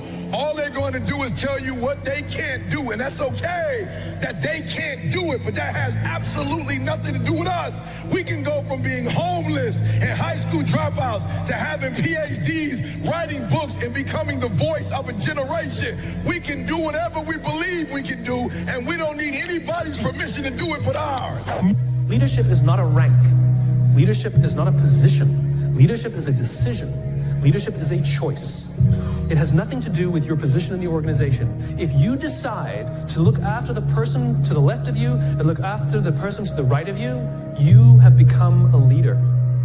When you really sit back at your life and you're in that dark room and you're looking at where you started from and you tell yourself, dog, man, my mom is this way, my stepdad got murdered, my dad beat the shit out of me, I can't read and write to save my soul. I've lied about it to everybody. I've cheated on all these tests. My God, man. And then you put a goal in your mind. How are you going to feel, man, when you accomplish this goal coming from that coming from the hell you came from? A lot of people start from a good starting point. They have a good foundation. What if you can surpass all of these? What if everybody who was way up here started up here, and you started with no legs. You had to grow legs to even start walking, and then crawling, and then running, and then you start passing people and all this given to them. I had to use all this negative that was making me weak and horrible as a person. I had to use this as the power that now fueled me. I had to flip it on its head and say, hold up. This might be exactly what I need. The darkness is exactly what I need. It's how you look at your situation. And I was looking at it all up. Don't rely on social media. Put it down, turn it off, shut up, be quiet, learn, read, relax, get better. First part of your life you learn, second part of your life you earn, third part of your life you return. Can you be my therapist? I already am. I don't know what that dream is that you have. I don't care how far-fetched it might appear to be. I don't care how disappointing it might have been as you've been working toward that dream. But here's what I know, that dream that you're holding in your mind, that it's possible. When it was hard, I used to wish it was easy. I didn't know. And then Mr. Schoaf gave me a part of his very unique philosophy when he said, don't wish it was easier, wish you were better. The training never what? It never ends. It never stops. I've trained everybody. The training never stops. You don't build a muscle and work out one time and then expect 5 years from now you're going to have muscle. The only thing you can count on in an organization is entropy. Meaning all things in the world, they break down. The only way you stop entropy is by constantly rebuilding. You rebuild by constant training. That's why you got to prime yourself each day. Just 10 minutes. Prime yourself psychologically, mentally, emotionally, so you are ready for prime time, called your life. I didn't give up. That's what I'm saying to everybody. We all go through pain. Some of us go through pain and it becomes our tombstone. Some of us go through pain and it's a scar. And we live a life of reward. So I'm just gonna say, again, 2025, do me a favor, check you. So you're in the ballot box and you're looking at all these options, doctor, lawyer, teacher, whatever you see, president, mayor, governor, do me a favor. Before you check off any of that, check you. And there's two very simple parts to the let them theory. Part one, you're going to use whenever you feel yourself starting to get frustrated or stressed out or annoyed or worried about what somebody else is doing, feeling, or saying. Just say, let them. Let them say what they're going to say. Let them think what they're going to think. I'm going to stop trying to control them and just let them. And the second step is when you say, let me.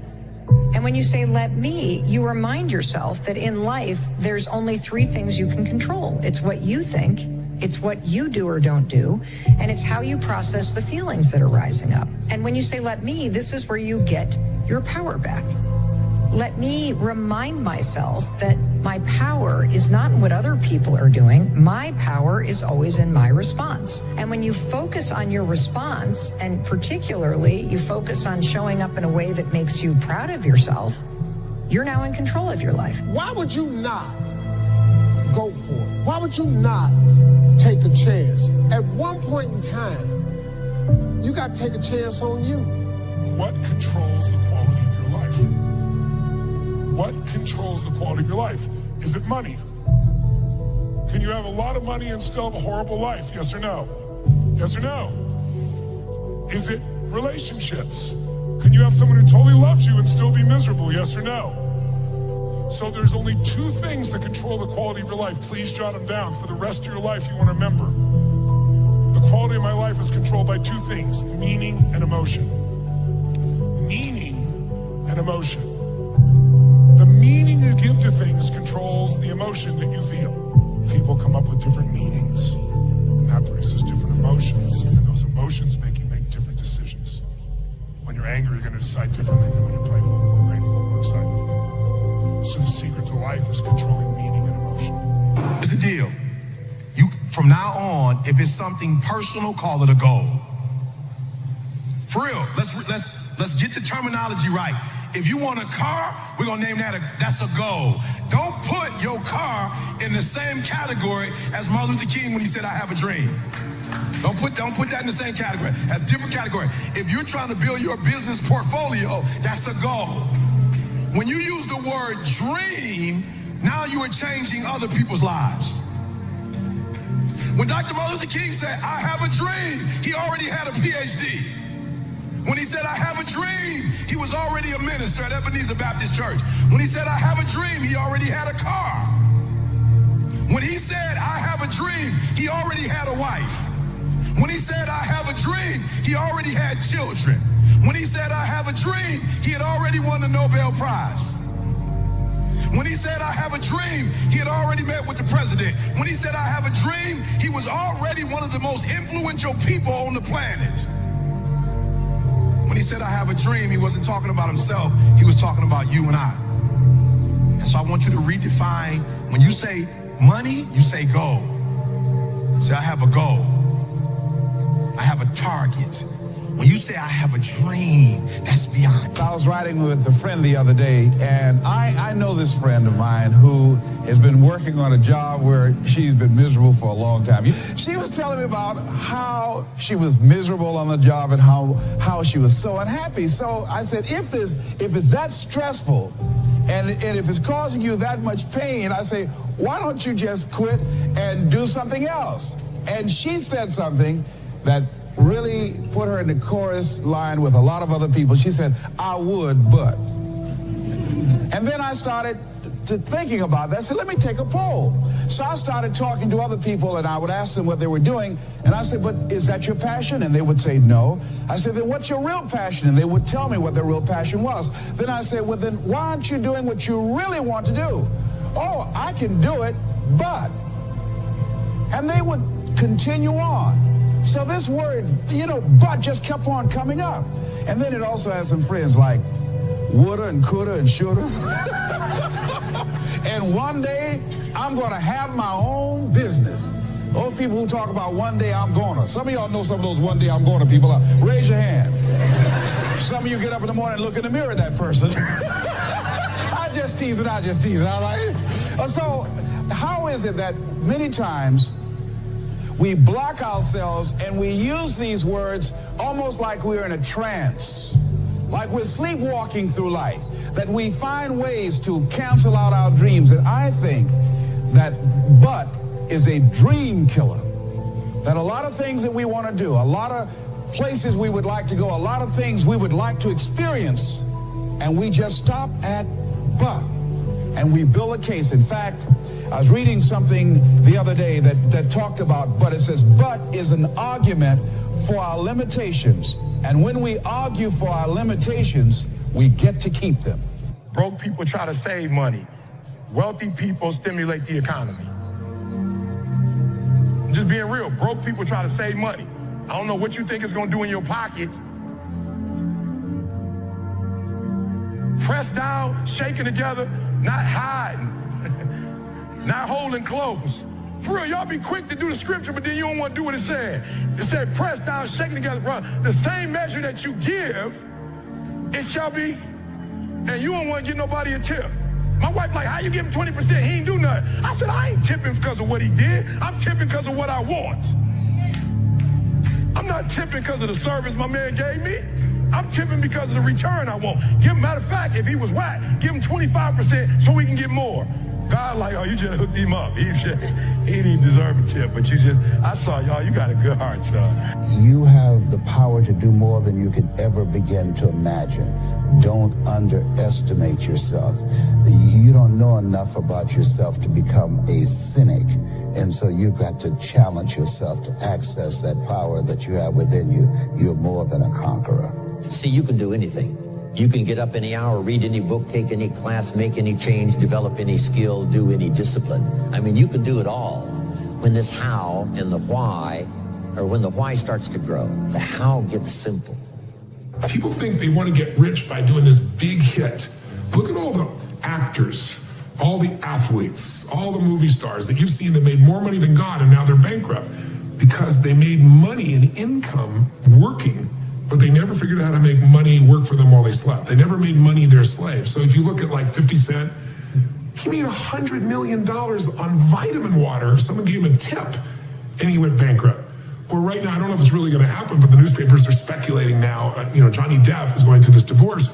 He made $750 million, $750 million. And they're saying he may go bankrupt now because he's going to have to give up half in his cash position. And he spends $30,000 a month on wine.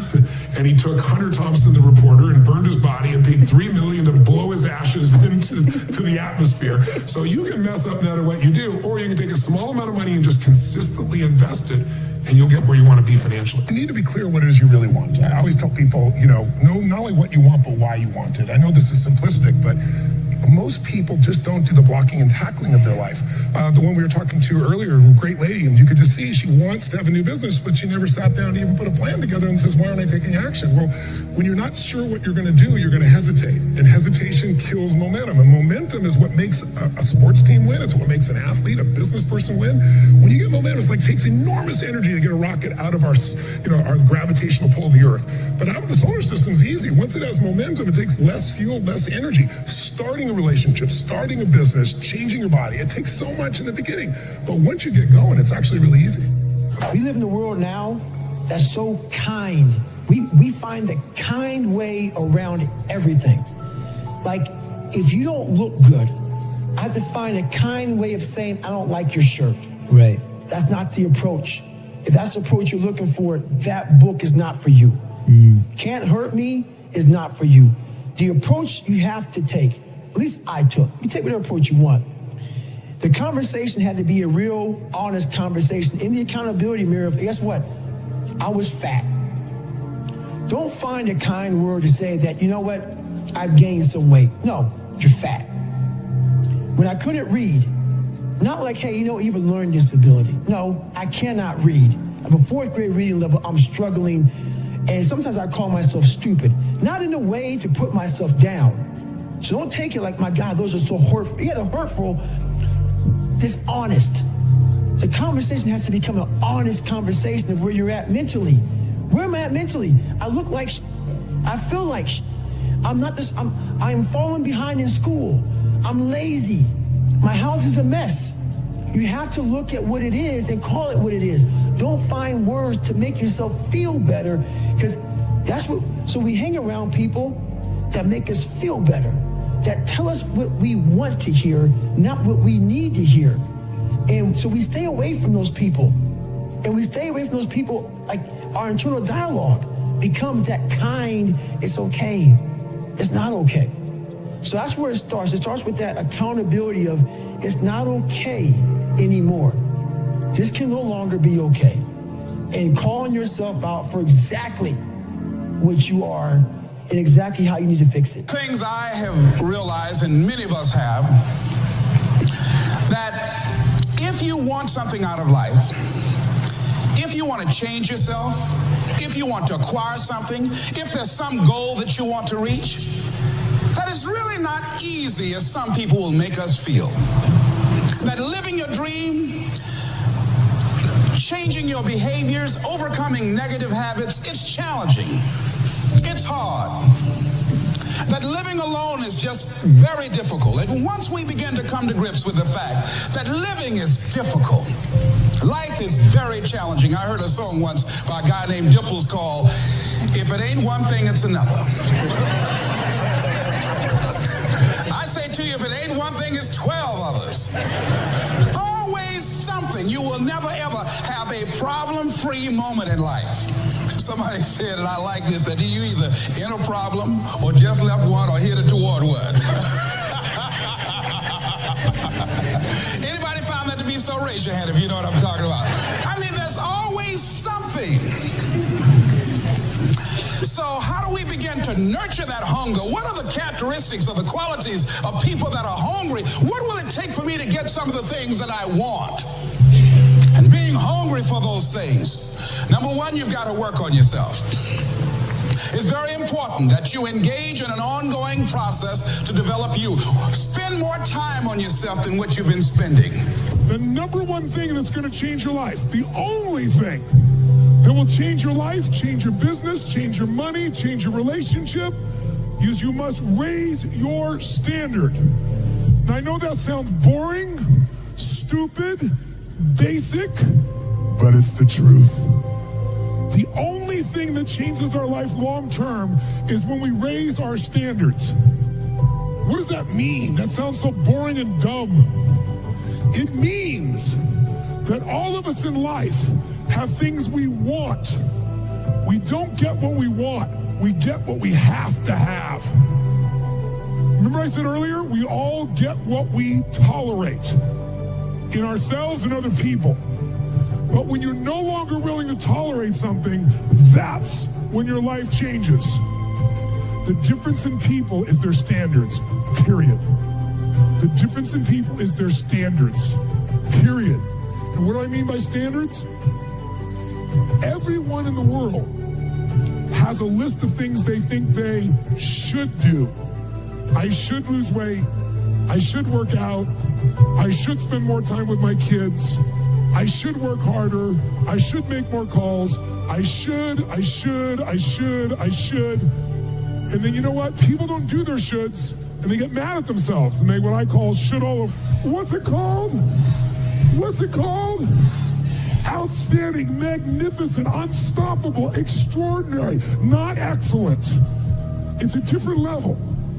It's a level where you are not one of the best, you are the best. And you know what's amazing?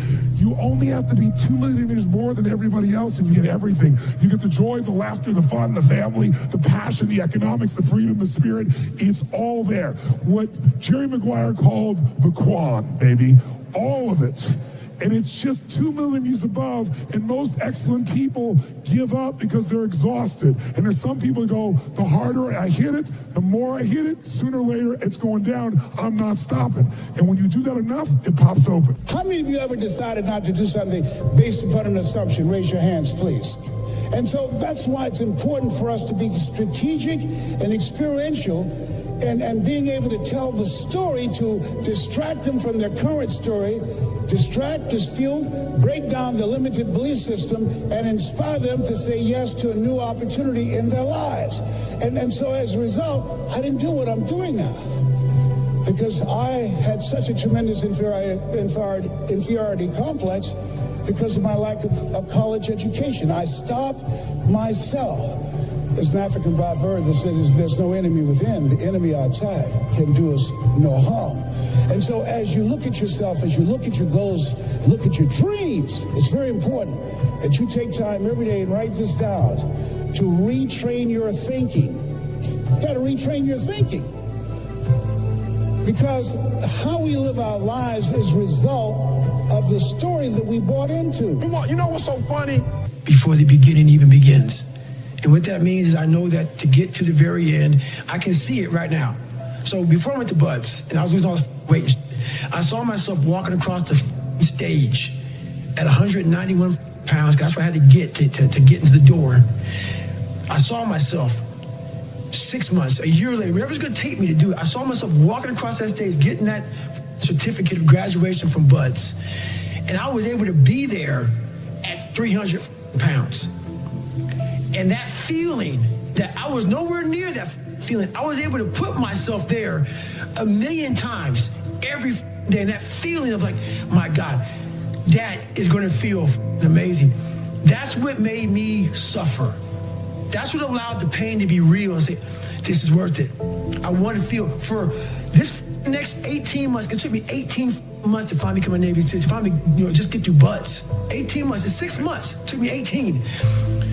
That's what woke me up every morning was, I'm going to put myself through this much pain and suffering for a few seconds. That's all it is. A few seconds of joy. And it's so worth it, man. That's what people don't get. So I'm able to put myself at the finish line, even though I have no finish line, but at the finish line of an event before I even start and say, how are you going to feel at the end of this? Visualizing this is my biggest tool of life. That's why I've been able to put myself in cold water, put myself in a 100-mile race millions of times before I've done it. And I'm able to go through the race and see how I'm going to feel at mile 50. Almost to the exact feeling. Right, so when it comes up, it's no surprise. It's no surprise. I've already done this a million times. If you stay in your comfort zone, that's where you will fail. You will fail in your comfort zone. Success is not a comfortable procedure. It is a very uncomfortable thing to attempt. So you got to get comfortable being uncomfortable if you ever want to be successful. Path of least resistance never makes you happy. It's like, you have to push yourself. Self-esteem, esteem for yourself is earned by you doing something difficult for you.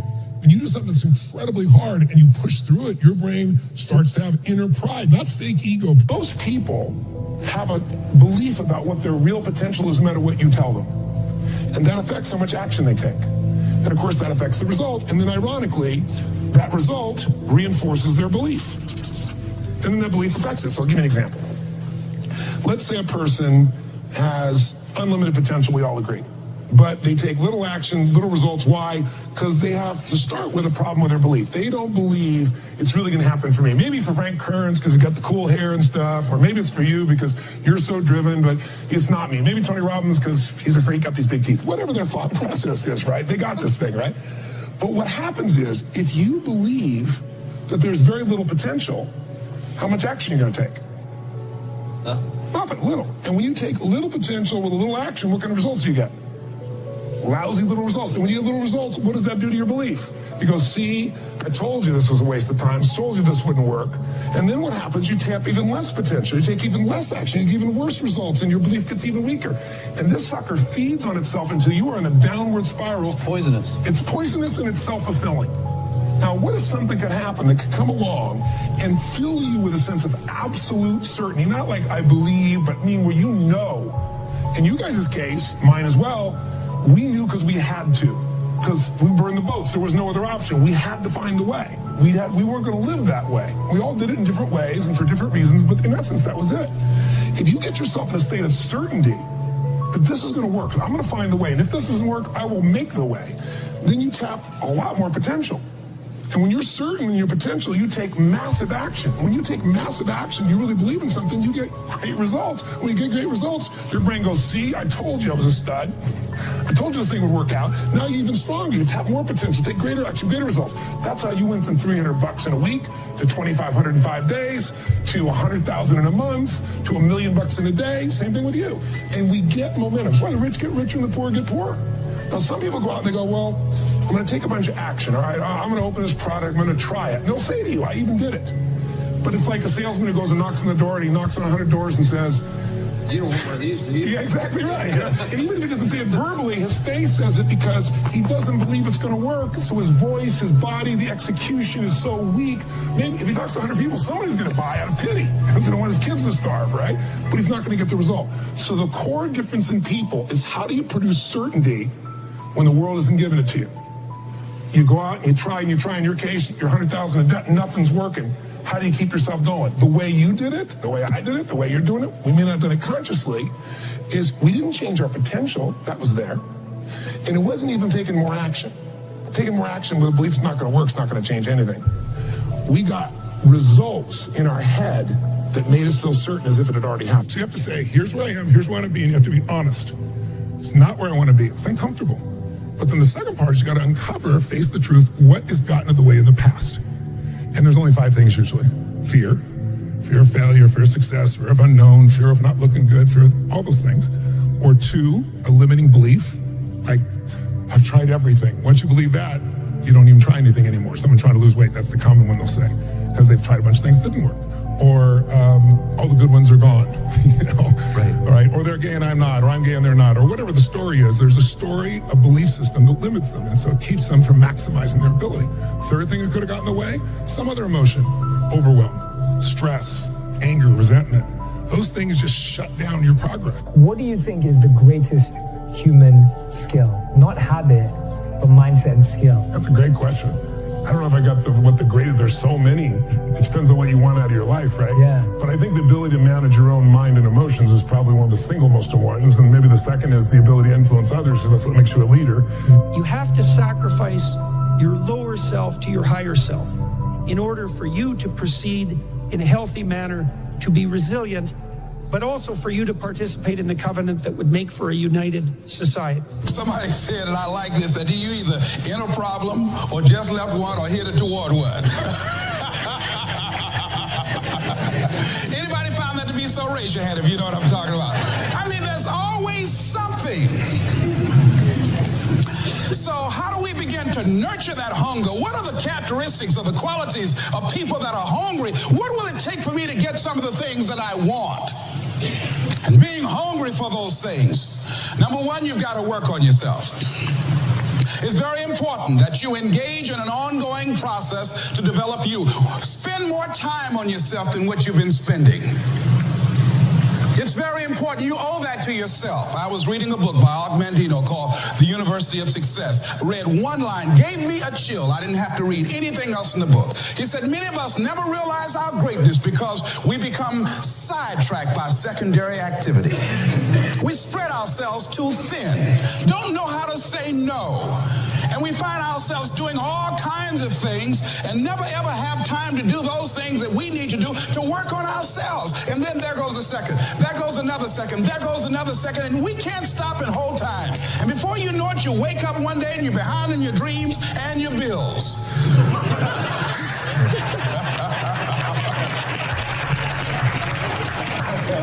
So decide that you're going to take some time to work on you, that you deserve that from yourself, that your life deserves some prime time, because you are creating your own production. As Michael Todd would say, you are the star of your show. You are the director. You're writing the script. And you will determine whether your life is a smash office hit or flop. You determine that. Working on yourself, talking to yourself. That's so very important. Overcoming the negative conversation, that inner dialogue is going on all the time, even when you don't want it to be there. You can't stop yourself right now from thinking. You can't do it. It's going on.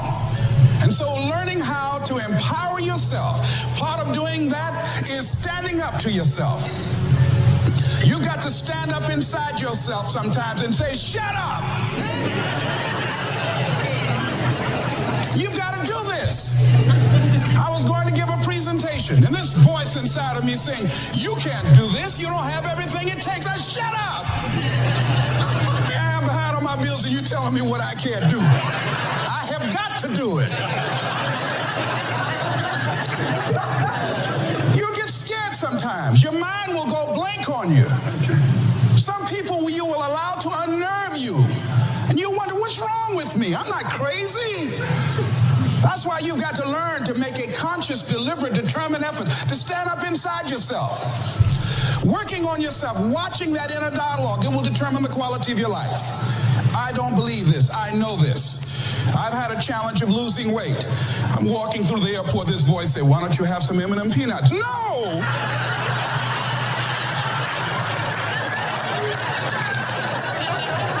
Well, just one. Then after you eat that, you might as well have a Snicker now, you sucker. I mean, it's challenging. My mother fixed the kind of sweet potato pie you can't eat with your shoes on. Have to take your shoes off so you can wiggle your toes. It sticks on my fingers. It says, eat it. One little bite won't hurt. We can't ever get rid of shame. What we can do is develop resilience to shame. If something happens and you're overwhelmed with shame, the first thing you need to do is get back on your emotional feet. Don't talk, text, or type to anyone. Get into a dark, quiet place and then talk to yourself like you talk to someone you love. Just be like, dude, it's okay. Like, you screwed this up. You're going to have to circle back and clean that stuff up. Then reach out and talk to someone about what you're feeling. Shame cannot survive being spoken. So when it happens, that warm wash that makes you feel small and not enough, when that washes over me, rather than yelling at my kids or just decimating myself with hateful language, now when it washes over me, I'm like, okay, I'm in shame. Don't talk, text, or type. What happened? Failure is part of life. I mean, the difference for me, though, is I look at failure as a stepping stone to success. It's a speed bump. I know I'm going to fail, but it's not failure if you learn something. And so, gosh, I've made so many mistakes. I've screwed so many things up, but every time I do, it just becomes a way for me to explain to someone else what it takes. You know, it's like, here's what I've done. I think I have the ability to influence people because I talk about my failures. I talk about all the things that messed me up, but I show people that I didn't let it stop me, and you don't let it stop you. And I think that's really the secret matter. And if everything you touch was successful, you probably wouldn't be able to relate to people as much. No, you'll be relate, and also it's be total bullshit, and everyone knows it's bullshit. And also you'd be bored silly. I mean, think about it. If you just said, I want this and happen, I want this and happen, you know, people don't value what they don't fight for. You know, it's like you see kids sometimes in it, you know, your parents will say, you're not going to value this if you don't work for it. And your kid going, I'll value it, just give it to me, right? But it's true. You know, the things we've worked the hardest for, we value the most. So I think, you know, the purpose of a goal is not getting it anyway. The purpose of a goal, you know, is who you become. Who you become is going to make you happy or it's going to make you sad. So I'm not looking for an effortless approach. There's no such thing. I want you to look at something right now. Think of some major goal you want, or maybe it's one you're already working on and you have experienced a lot of setbacks, a lot of defeats. You've experienced a lot of disappointment. Maybe you've already given up. And maybe you just need a little fire, a little encouragement to get back in the game again. Here's what I want you to look at. There are winners, and there are losers, and there are people who have not discovered how to win. And all they need is some coaching. All they need is some help and assistance, just a little support. All they need is some insight or a different strategy, a plan of action to make some adjustments that will open up the key to a whole new future for them, that will give them access to the unlimited power that they have within themselves. That's all that they need. So what I want you to do is think about something you want for you, that's real for you, that's important for you, that will give your life some special meaning and power. And I don't even want you to say, I can do that. I don't want you to assume that. See, 5 years ago when I started out in this area, I would not have been able to make the mental leap that I would be up to where I am right now. I don't want you to begin to just psych yourself out. No. I want you to be able to say something to yourself that will enable you to maintain a level of integrity with yourself. That when you say this, even when you face tremendous setbacks, it will be a benchmark to keep you in the game, to keep you moving forward and experimenting and readjusting your strategy and your plan of action, continuously looking for ways to win. So what is that something? When you got an idea you want to move on, you might not have the money, you might not have the education, you might not have the support or the resources you need. What is that something that can keep us going, that will enable us to act on our dream? What's one of those keys that will begin to help us to discover the secrets to our dream? Done if you weren't trying to impress nobody, if you were just being you. I'm thinking like, how many mistakes have we made trying to be what they want us to be? What if we could just be who we were? Like, what would we be doing if we weren't worried about them? So I'm challenging you. When you walk out of this room, I'm challenging you to do you. I'm challenging you to do you. Never repeat your failures. Work with people that are smarter than you. Listen and mentally know you're the best. If you mentally know you're the best, no one can compete with you. We live by this and we die by this. We don't retreat.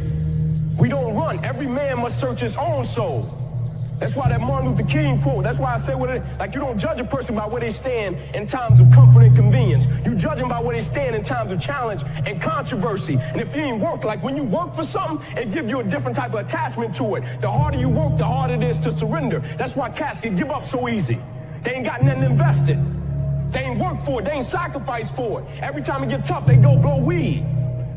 They ain't working for it, right? They ain't got nothing sacrificed into it. But when a cat work for something, like when a cat been sacrificed for something, well, you're gonna have a cold day in hell before you take it from them. Because they value it different. There's a quote that says, when you know yourself and you know your opponent, there's no need to fear the results of over 100 battles, which means not being naive and saying, oh, I'm better here and I'm better here. You gotta know where you suck. Yeah. And you gotta know where you're good. Yeah. And I know where Rampage is really good. And I also know where he really sucks. So You know, I think he's trying to bait me to get in this big kickboxing match with him or boxing match with him. And I'm going to really go out there and just give a solid mixed martial arts display. It's not about being perfect. It's about just every day, one step at a time, trying to be better, trying to do more. And I think a lot of people are struggling to find that purpose, but it's okay. You will find it. Do not give up. Keep getting up, you know, like just keep saying those things to yourself and you will eventually find it. Dedication, hard work. Dedication, hard work. On one-man army. One-man army. The world can go against me. I'm still come on top. I got God on my side. Go back to the gym, work, because you have more to show. You understand? Life continue. You cannot live it in the past. I'm really good on that. You understand? I learned by these years that, listen, Cristiano, let's go. Because pain, you're going to have all the time, uncertainty and constant work. Constant work, constant work. Doesn't matter what's happening. It's going to happen in your life. You have to continue. This is the way I see the life, and football special. Be the guy who embraces the ugly, the miserable. Be the guy who embraces hard work, the grind. Don't be afraid of being hurt. Don't be afraid of sacrificing some blood. John, you should want this fight to be miserable. You should want this to hurt. Be the guy who thrives in that. And I felt like I was that guy tonight. My view is like, you can't control the outcome all the time. Sometimes it should go the other people's way. It shouldn't always go your way. So you get motivated by the losses. You stay motivated through the winning. What you can control is your process. You can control those intangibles. You can control the work ethic, the consistent discipline, your attitude, your culture, how much you care. All those things are in you. They just need to be drawn out of you. Do you want to do this or not? Do you actually want to do this or not? Do you actually want to do this or not? Because if you actually want to do it, what's going to stop you? Nothing. And if you don't really want to do it, what's going to stop you? Just about anything that comes up. Just about any obstacle that gets in your way becomes an excuse. It becomes a reason. It becomes a rationale for not proceeding down that path. Nothing is easy. Like running is running. It sucks. But you have a choice to make. Do you want to sit down and go back to that guy you once were? No. So this is what it takes. The barbaric life that I live, that you have to live, the almost obsession that you must have to be great, you can't put that shit in a fucking book, bro. You can't put it in a book. You can't. You can't write about it. Every second of the day, he is trying to extract more from something. He's constantly thinking, he's constantly disciplined, never going off the path. It's a conqueror's mindset. I'm almost 50, and I've been this way for almost 30 years. Sometimes you're right, sometimes you're wrong. At least you're being yourself. We all do mistakes. We learn from the mistakes, but we will still do mistakes. Being perfect, what is being perfect? You build up something that doesn't exist. For me, perfection is being yourself, and I am being myself. People like it or not, I don't care as long as I'm being myself. You know, hard work pays. I put in a hell of a lot of work all throughout this build-up in the fight. I pumped out more content than anybody, more content than Fox, more content than ESPN, more content than BT Sport, more content than everybody on the Mag Live on my own channels. You know what I mean? I'm a workhorse from all angles, not just in the gym. But I'm building this media empire now myself, and we pumped out the content. I'm very proud of how it went. We consistently, daily movies I was releasing, you know, from like a month ago, every single day. You know what I mean? Nobody's doing that.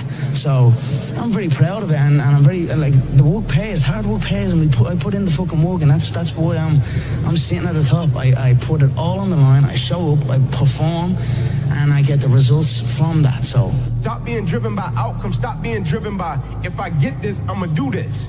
Just work. And if you don't get what you thought you were gonna get, show up and still go to work. Because along the process, what's more important, what you acquire or who you become? And a lot of people think what they acquire is the thing that makes them who they are. No, it's who you become in the process of chasing what you want to acquire. Nothing's ever going to be given to you. Everything's going to be earned. If you don't go out there and put in the work, you don't go out and put in the effort, one, you're not going to get the results. But two, more importantly, you don't deserve it. You didn't earn it. Your brain's amazing.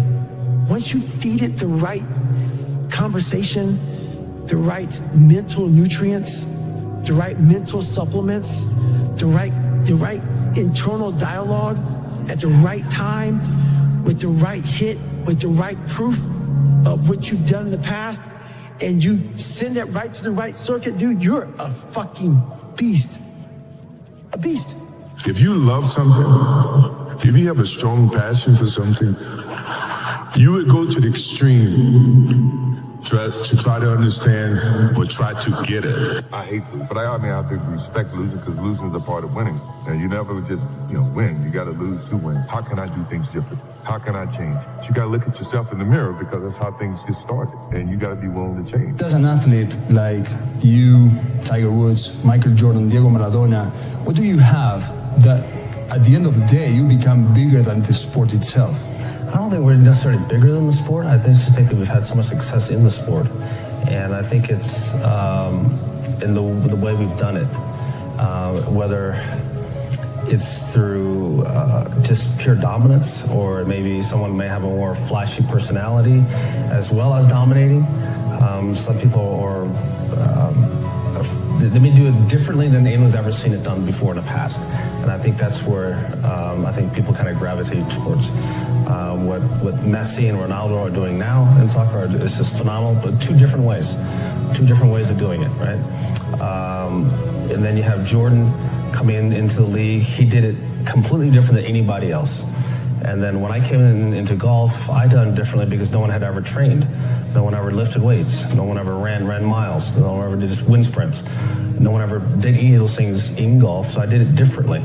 And I had the success doing it differently. And I think that's what people sometimes see and have gravitated towards. I have the ability to see the end before the beginning even begins. And what that means is I know that to get to the very end, I can see it right now. So before I went to Buds and I was losing all this weight, I saw myself walking across the stage at 191 pounds. That's what I had to get to get into the door. I saw myself 6 months, a year later, whatever's going to take me to do it. I saw myself walking across that stage, getting that certificate of graduation from Buds. And I was able to be there at 300 pounds. And that feeling that I was nowhere near that feeling, I was able to put myself there 1,000,000 times every day. And that feeling of like, my God, that is going to feel amazing. That's what made me suffer. That's what allowed the pain to be real and say, this is worth it.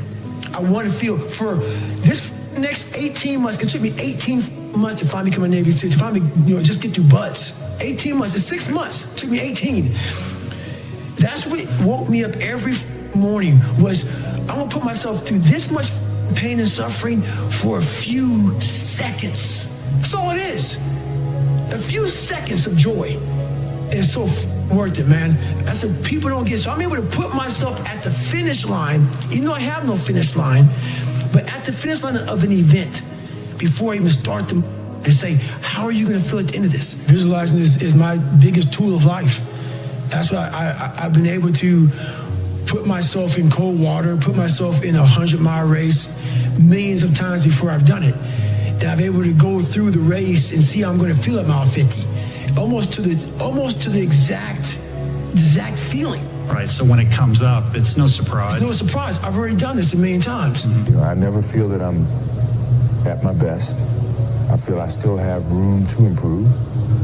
I still set goals for myself to strive for. I'm never complacent with what I've achieved.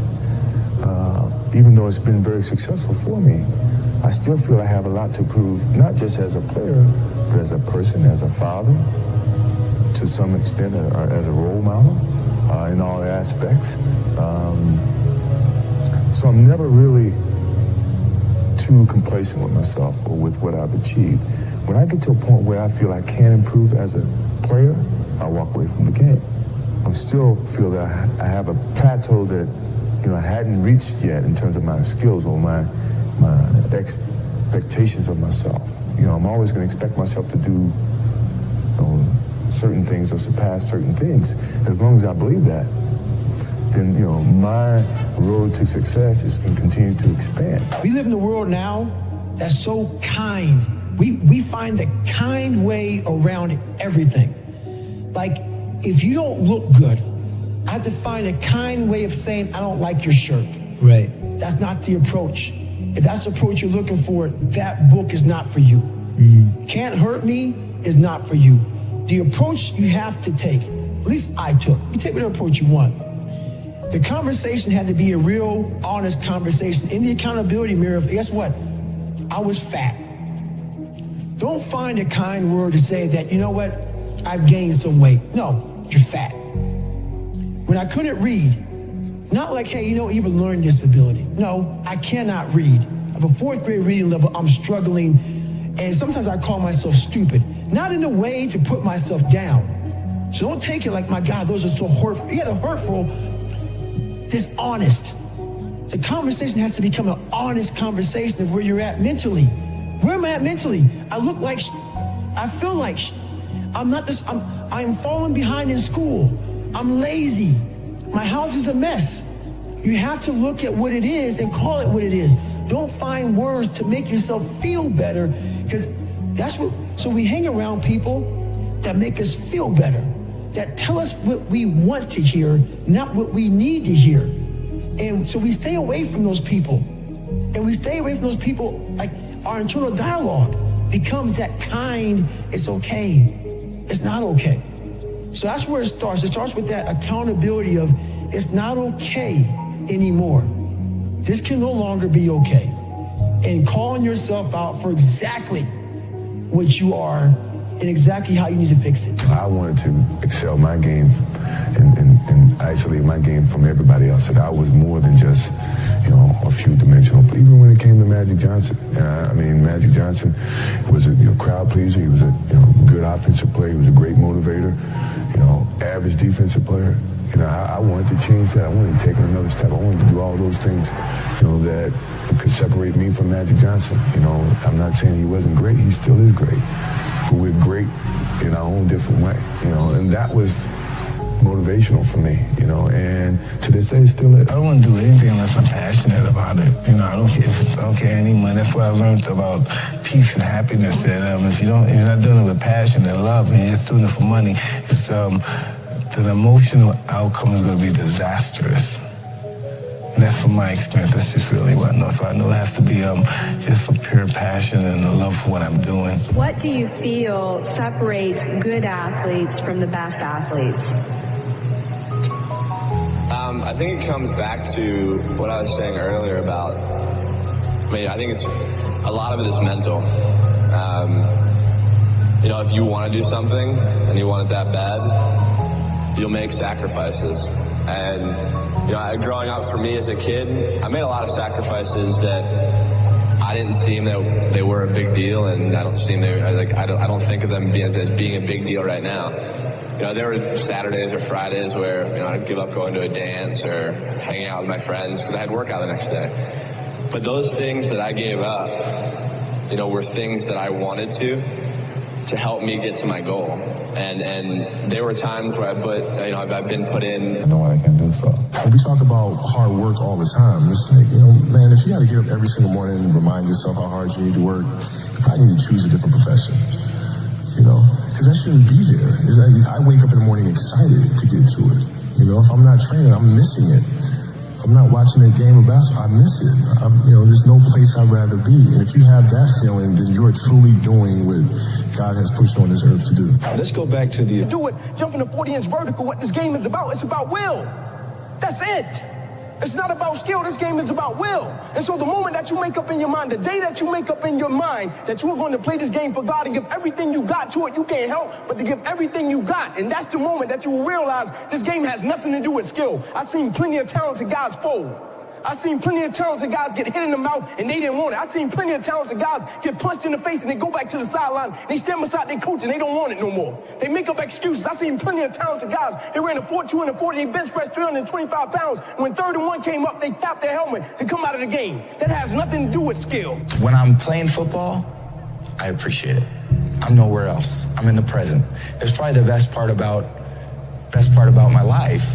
Is that to be in the present, you talk about how do you enjoy your life, how do you find balance, right? It's to live in the present. To live like a kid. Like, why do kids have so much fun? Because they just care about what they're doing. Yeah. And if we thought about what we were doing all the time, and you do that when you're on the football field. It's probably the only place that I can really do that, when I really, truly am my authentic self. I mean, a lot of people see it, my close friends do.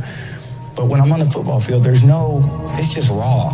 You stare at your past and you'll end up staying there. It's okay to look back and admire it, but you carry on. I'm not in the business of staring back at it. You know what I mean? And getting lost back there. People say a loss can make or break a fighter, but trust me, a win can also make or break a fighter, because they get comfortable with a win. People can get comfortable with a win, and slack off then. Slack off on the training. Slack off on the diet. They've won one. They're winners now. That's not me. You know, you sleep on a win and you'll wake up with a loss. So I just carry on, keep doing what I'm doing. And that's why this turnaround is so good for me. Vegas, straight away. The Fighting Irish head to the fighting capital. It's perfect. Continue on this path, the freight train straight to the top. Lazy people do a little work and think they should be winning, but winners work as hard as possible and still worry if you're being lazy. So if you're a winner, you ain't comfortable. What separates the best ones with the other ones, with the average ones, it's the consistency. All the time I put it on my mind that you always can improve something. This is what I did. It's not by coincidence that the last 12, 13, 14 years I'm always in the top of the game. So this is take a lot of consistency, hard work, be professional, and this is why I'm still there. We talk about this often, and we always talk about the fact that you can learn a lot more from the failures than you can from the successes. And you have to figure out where those landmines are, and then how to best avoid those, or help entrepreneurs, and ourselves included, figure out the clues of where those landmines are. You know, not that you're going to avoid all of them, right? But it's also, when you do step on one, figuring out, okay, how do you recuperate? How do you balance back and pick yourself up? The meaning behind stay hungry. It's a form of consistency, motivation, and never lack hunger. I've been hungry, and I stay hungry in the sense that even when you don't have nothing, you don't settle for less. As I always say, when you're on ground zero, the only way to look is up. So you keep on achieving, And I've been fortunate enough to be around some successful people in mind, and they never lack a sense of ambition and hunger. So to stay hungry is just about maintenance, consistency, never losing the hunger, the king of the jungle, making sure that your dominance is known and people approach you with caution, because they know when they're dealing with you, they're dealing with someone who's ambitious, determined. They have commitment to their cause, and that's what Stay Hungry represents. It seems to be important for you to be a sport legend, so I just would like to know why.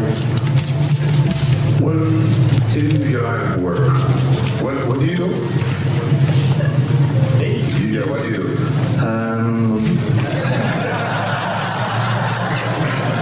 I'm working in the International Automobile Federation as a project manager. Yeah, and you want to be the best you can be. You want always people to remember you. You want people to know who you are. You want the best, because when they call, you wanted to ask for your name specifically. So that's how we look at it in our sports. We want to be the best. So at the end of the day, they can say, all right, Usain was one of the greatest athletes. When they talk about track and field, the first thing I wanted to say is that Usain Bolt. So that's how I look at it. That's what I work towards, to be the best.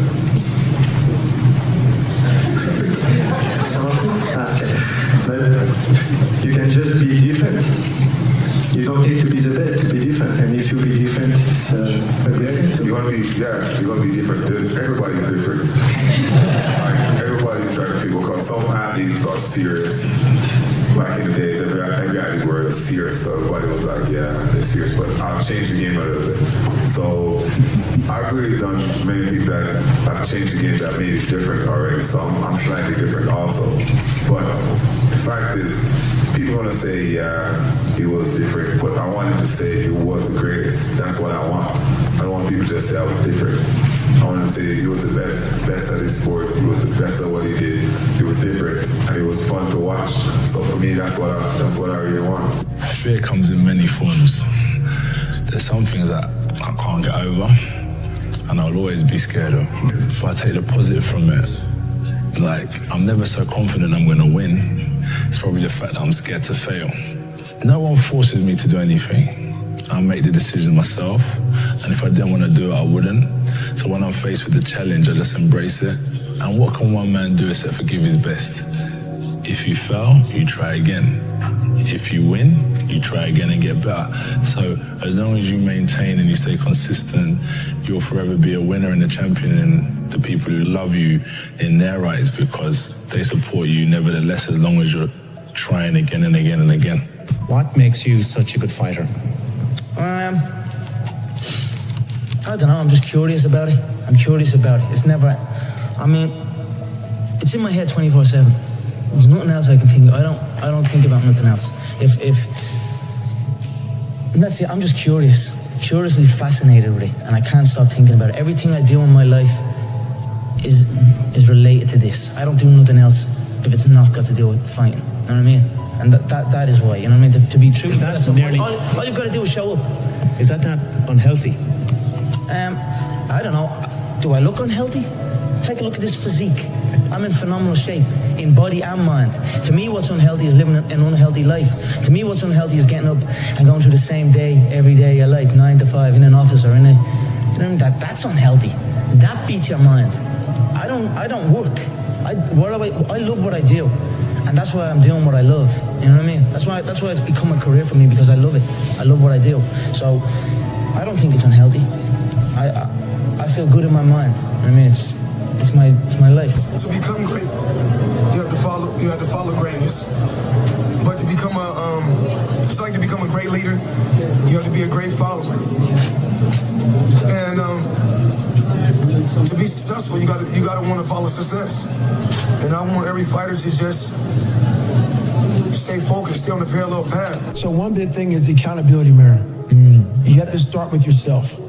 So what happened in my life was we start to get, I call it like the rucksack. A rucksack is a pack that you carry in the military, and you put all your stuff in it. Your radios, your food, your water, all that stuff you have to carry in the military. That's your rucksack. It's the backpack, pretty much.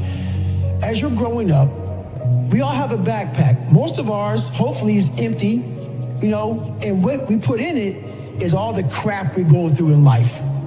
That's what is in the backpack for the civilians, and we carry it around with us. So what you have to start doing is realizing that no matter where you're at in life, I got called nigger a lot. My dad abused me, you know, learning disabilities, stutters, immaturity, insecurities, self-doubt, so much crap on top of me. So much stuff. I lied a lot to create friends. So much stuff was in my backpack. No one's coming back to help me. So it starts with that person in that mirror. You have to realize you are on your own now. And whatever else you believe in, I don't care what you believe in, but on earth is a very lonely journey. And it starts with the accountability mirror of looking at saying, hey, my dad who beat the hell out of me is not coming back. All these things are coming back. I have to face myself. And you have to own all those things that people may have done to you. Now it's yours. You got to own it. And it's yours now to fix the problems that people did to you. It makes no sense. It's not fair. I get it. But if you live in that woe is me mentality of guess what? My dad did this to me. My mom just did to me.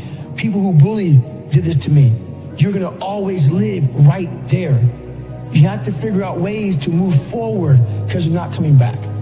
And it starts with the mirror. I call it the accountability mirror. I'm enjoying the fruits of my hard work. Nobody works harder than me inside the octagon, outside the octagon. I am a workhorse, so I'm going to enjoy the benefits of this life. I'm going to get myself a big mansion in Las Vegas. I'm going to get the soft top cars. I'm going to bring my whole team out. I'm going to spoil them and give them this life. Big steaks that size. We're eating every single night each. We're eating good. We're living good. it's human nature. Some people will sit and take positivity from that. They will look at that and take inspiration and inspire. It will inspire them to go and push for that. Others will shell up and critique it and be negative towards it. But one thing is for sure, those people will stay where they are. The people who take inspiration from it will rise up and also one day experience that life. So this is human nature. Some go one way, some go the other way. But I am enjoying my money, my hard-earned money that I have dedicated my life to. The only thing we can do is take one day at a time. You know, it's all we can do. No one is perfect. Every day we strive to be perfectionists, but no one is perfect. I make mistakes. You know, I've said things that I shouldn't have said when I was younger. I've done things that I shouldn't have done when I was younger. I'm not perfect, but we live and we learn. And that's who you can influence. As a smaller boxer yourself in terms of stature, how do you take on these big guys with a big reach? I don't know. It's not necessarily the size of the guy. You know what I mean? It's basically the spirit and the competitive in his heart. You know, if a guy wants to fight, he could be 4'2" and fight a guy 6'9". You know, if you want to fight, you're going to fight and you're going to do well. That's just the average of law here in the game of boxing. If you really want to do it, you're going to do well. Where was your mindset at? And I'm taking you back to the age, I think, 17. Anthony, but can you remember where your mind was before you took that decision to walk into a gym, to step into a boxing ring, and how that's changed? It's what attracts you, you know, what type of things tempt you, what type of things, what's the word I'm looking for? It's temptations. You know, it depends what music you like. Music I listen to kind of gets me buzzing, and just the temptations of life, I think. So where my mind was at the time was like that do or die mindset. No fear. I would rather be feared than respected. But now I prefer respect. It's real. Do you know where I'm coming from? When I leave the room, I'd rather people say, that's a nice guy, that, than say, thank God he's gone, what an idiot. When I walk in there, shit, so you know where I come from. So I think respect, you know, is much better. And back in the day, it wasn't about respect, it was just more about fear. I don't think I would change anything, because I think it's important to go through life without any regrets. People have said to me, would you change 98? Would you change the red card against Argentina? Do I wish it hadn't have happened? Of course. But if it hadn't have happened, would I have been the player that I am today? Would I have been the strong person on the field and off the field that I am today? So there's nothing I regret. In tennis, perfection is impossible. In the 1,526 singles matches I played in my career, I won almost 80% of those matches. Now, I have a question for you. What percentage of points do you think I won in those matches? Only 54%. In other words, even top-ranked tennis players win barely more than half of the points they play.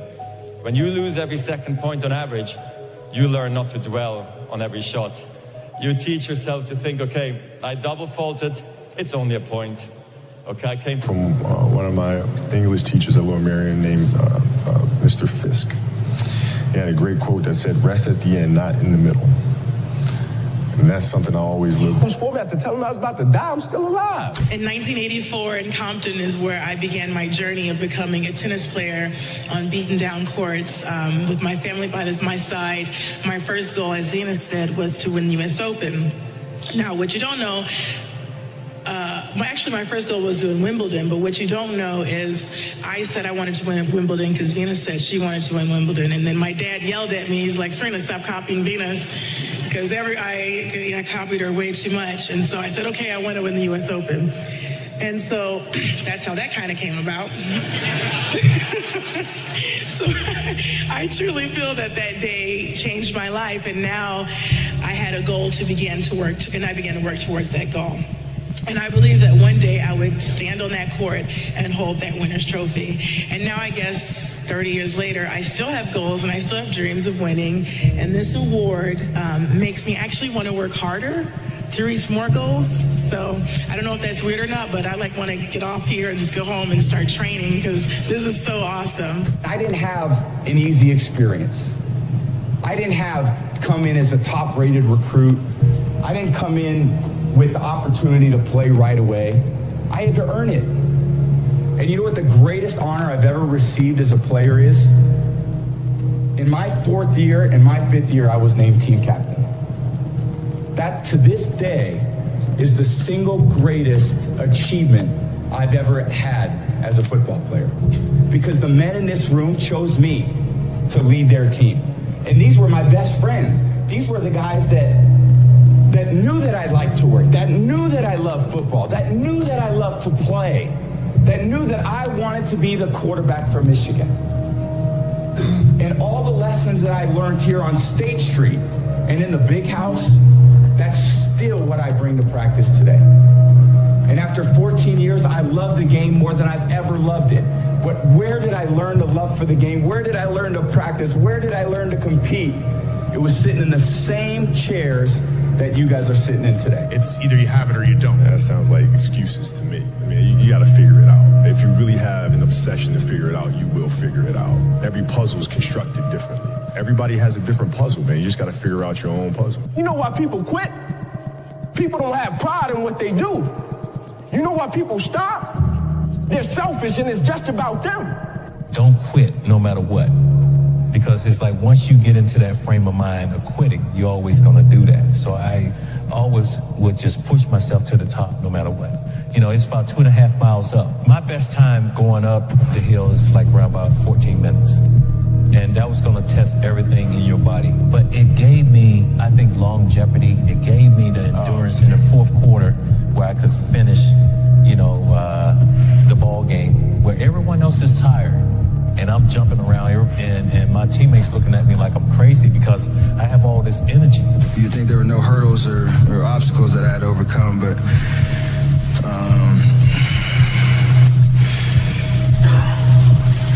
even when I got to high school, I wasn't ranked. I wasn't ranked. I wasn't highly touted as a high school prospect. I had nobody really running, knocking on my door saying, please, please, please come play for our school until Coach McKillop called. And everything happens for a reason, and there's a story to everything. And if you take time to realize what your dream is and what you really want in life, no matter what it is, whether it's sports, whether it's in other fields, you have to realize that there's always work to do, and you want to be the hardest working person in whatever you do, and you'll put yourself in position to be successful. And you have to have a passion about what you do. And basketball was mine, and that's what's carried me to this point. I got kids, the decisions I make. My son has to deal with the decisions I make. My daughter has to deal with the decisions I make. Your mama and daddy and your family have to deal with the decisions you make. So tomorrow, you start training. Train like this your life, not a game. Like this your life. Like this the last opportunity, the only opportunity. Give it everything you got. And if you fail, you can at least do what? Come on, you can say what? You tried. But if you don't go out there and give 120%, you're not a man. A man don't always put forth effort and accomplish his goals. As men, we fail too. We don't always do everything perfect, but if you're a real man, you try. I'm a big believer in if you don't dream it, you can't become it. I mean, look where you're sitting. You've done a wonderful job, and you remained a good man with all the success that you've had and your family has had. And just like myself, you had to dream that you could be something in life and do something in life. And so I was a big dreamer, and so my job was to clean these 7 floors between Friday and Sunday. So every time I would go to the 7th floor was the CEO's office. So I would bust in like I was the CEO. I'm dreaming like I'm the CEO now. And then I would kick my feet up on his desk, recline the seat back, and I pretended like I had an assistant out front, and I would hit the intercom button. Tony, could you bring me today's paper, some coffee and donuts? And so I pretended she would come into the office, and and one time I'm sitting there dreaming, and he walks in on me. And he said, "What are you doing?" I said, "Well, I'm dreaming like I'm the CEO." And who would have ever thought I've been blessed. And here I am the CEO of my own company, and what a blessing. And so, but I think back to those moments, and those moments helped me to get to where I am today. 5 or 6 years, I went every single day without missing a single day. I was in the water on Christmas, birthday, holidays, everything. It didn't matter. History in Beijing, thrown by Goldouts. When you have a goal that's important enough to you, nothing will stand in your way. I swam for over 20 years, and I can guarantee you there was probably 100 days where I didn't want to do anything. I wanted to stay in the pool or stay in my bed and not get out. But those were the days where you have to. You have to get up and do something, because I think that's really what separates the good from the great. The greats do things when they don't always want to do them. Dream big, dare to dream, because everything is possible. Don't let anybody take away the dream. Doesn't matter where you're coming from. I actually think that the more disadvantaged childhood you have, the more difficulties and more challenges you have, the stronger you become. And don't really let anybody take away that dream from you. Nurture it, water it like you water the flowers. Even if you find only one person in this world that will accept, embrace, and support your dreams, find that person and dream big, because you can make it. A lot of great players, some of the greatest ever, Patrick Ewing, Charles Barkley, Karl Malone, who either will not get a ring or have not gotten a ring because of you. And arguably you can say that Clyde and Olajuwon just got theirs because you weren't there.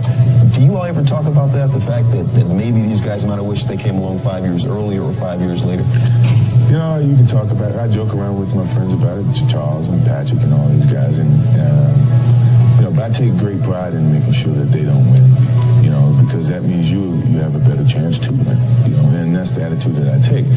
I want them to win. I just don't want them to win when I'm still playing, and that's just competitive within me, and I think they would want that challenge.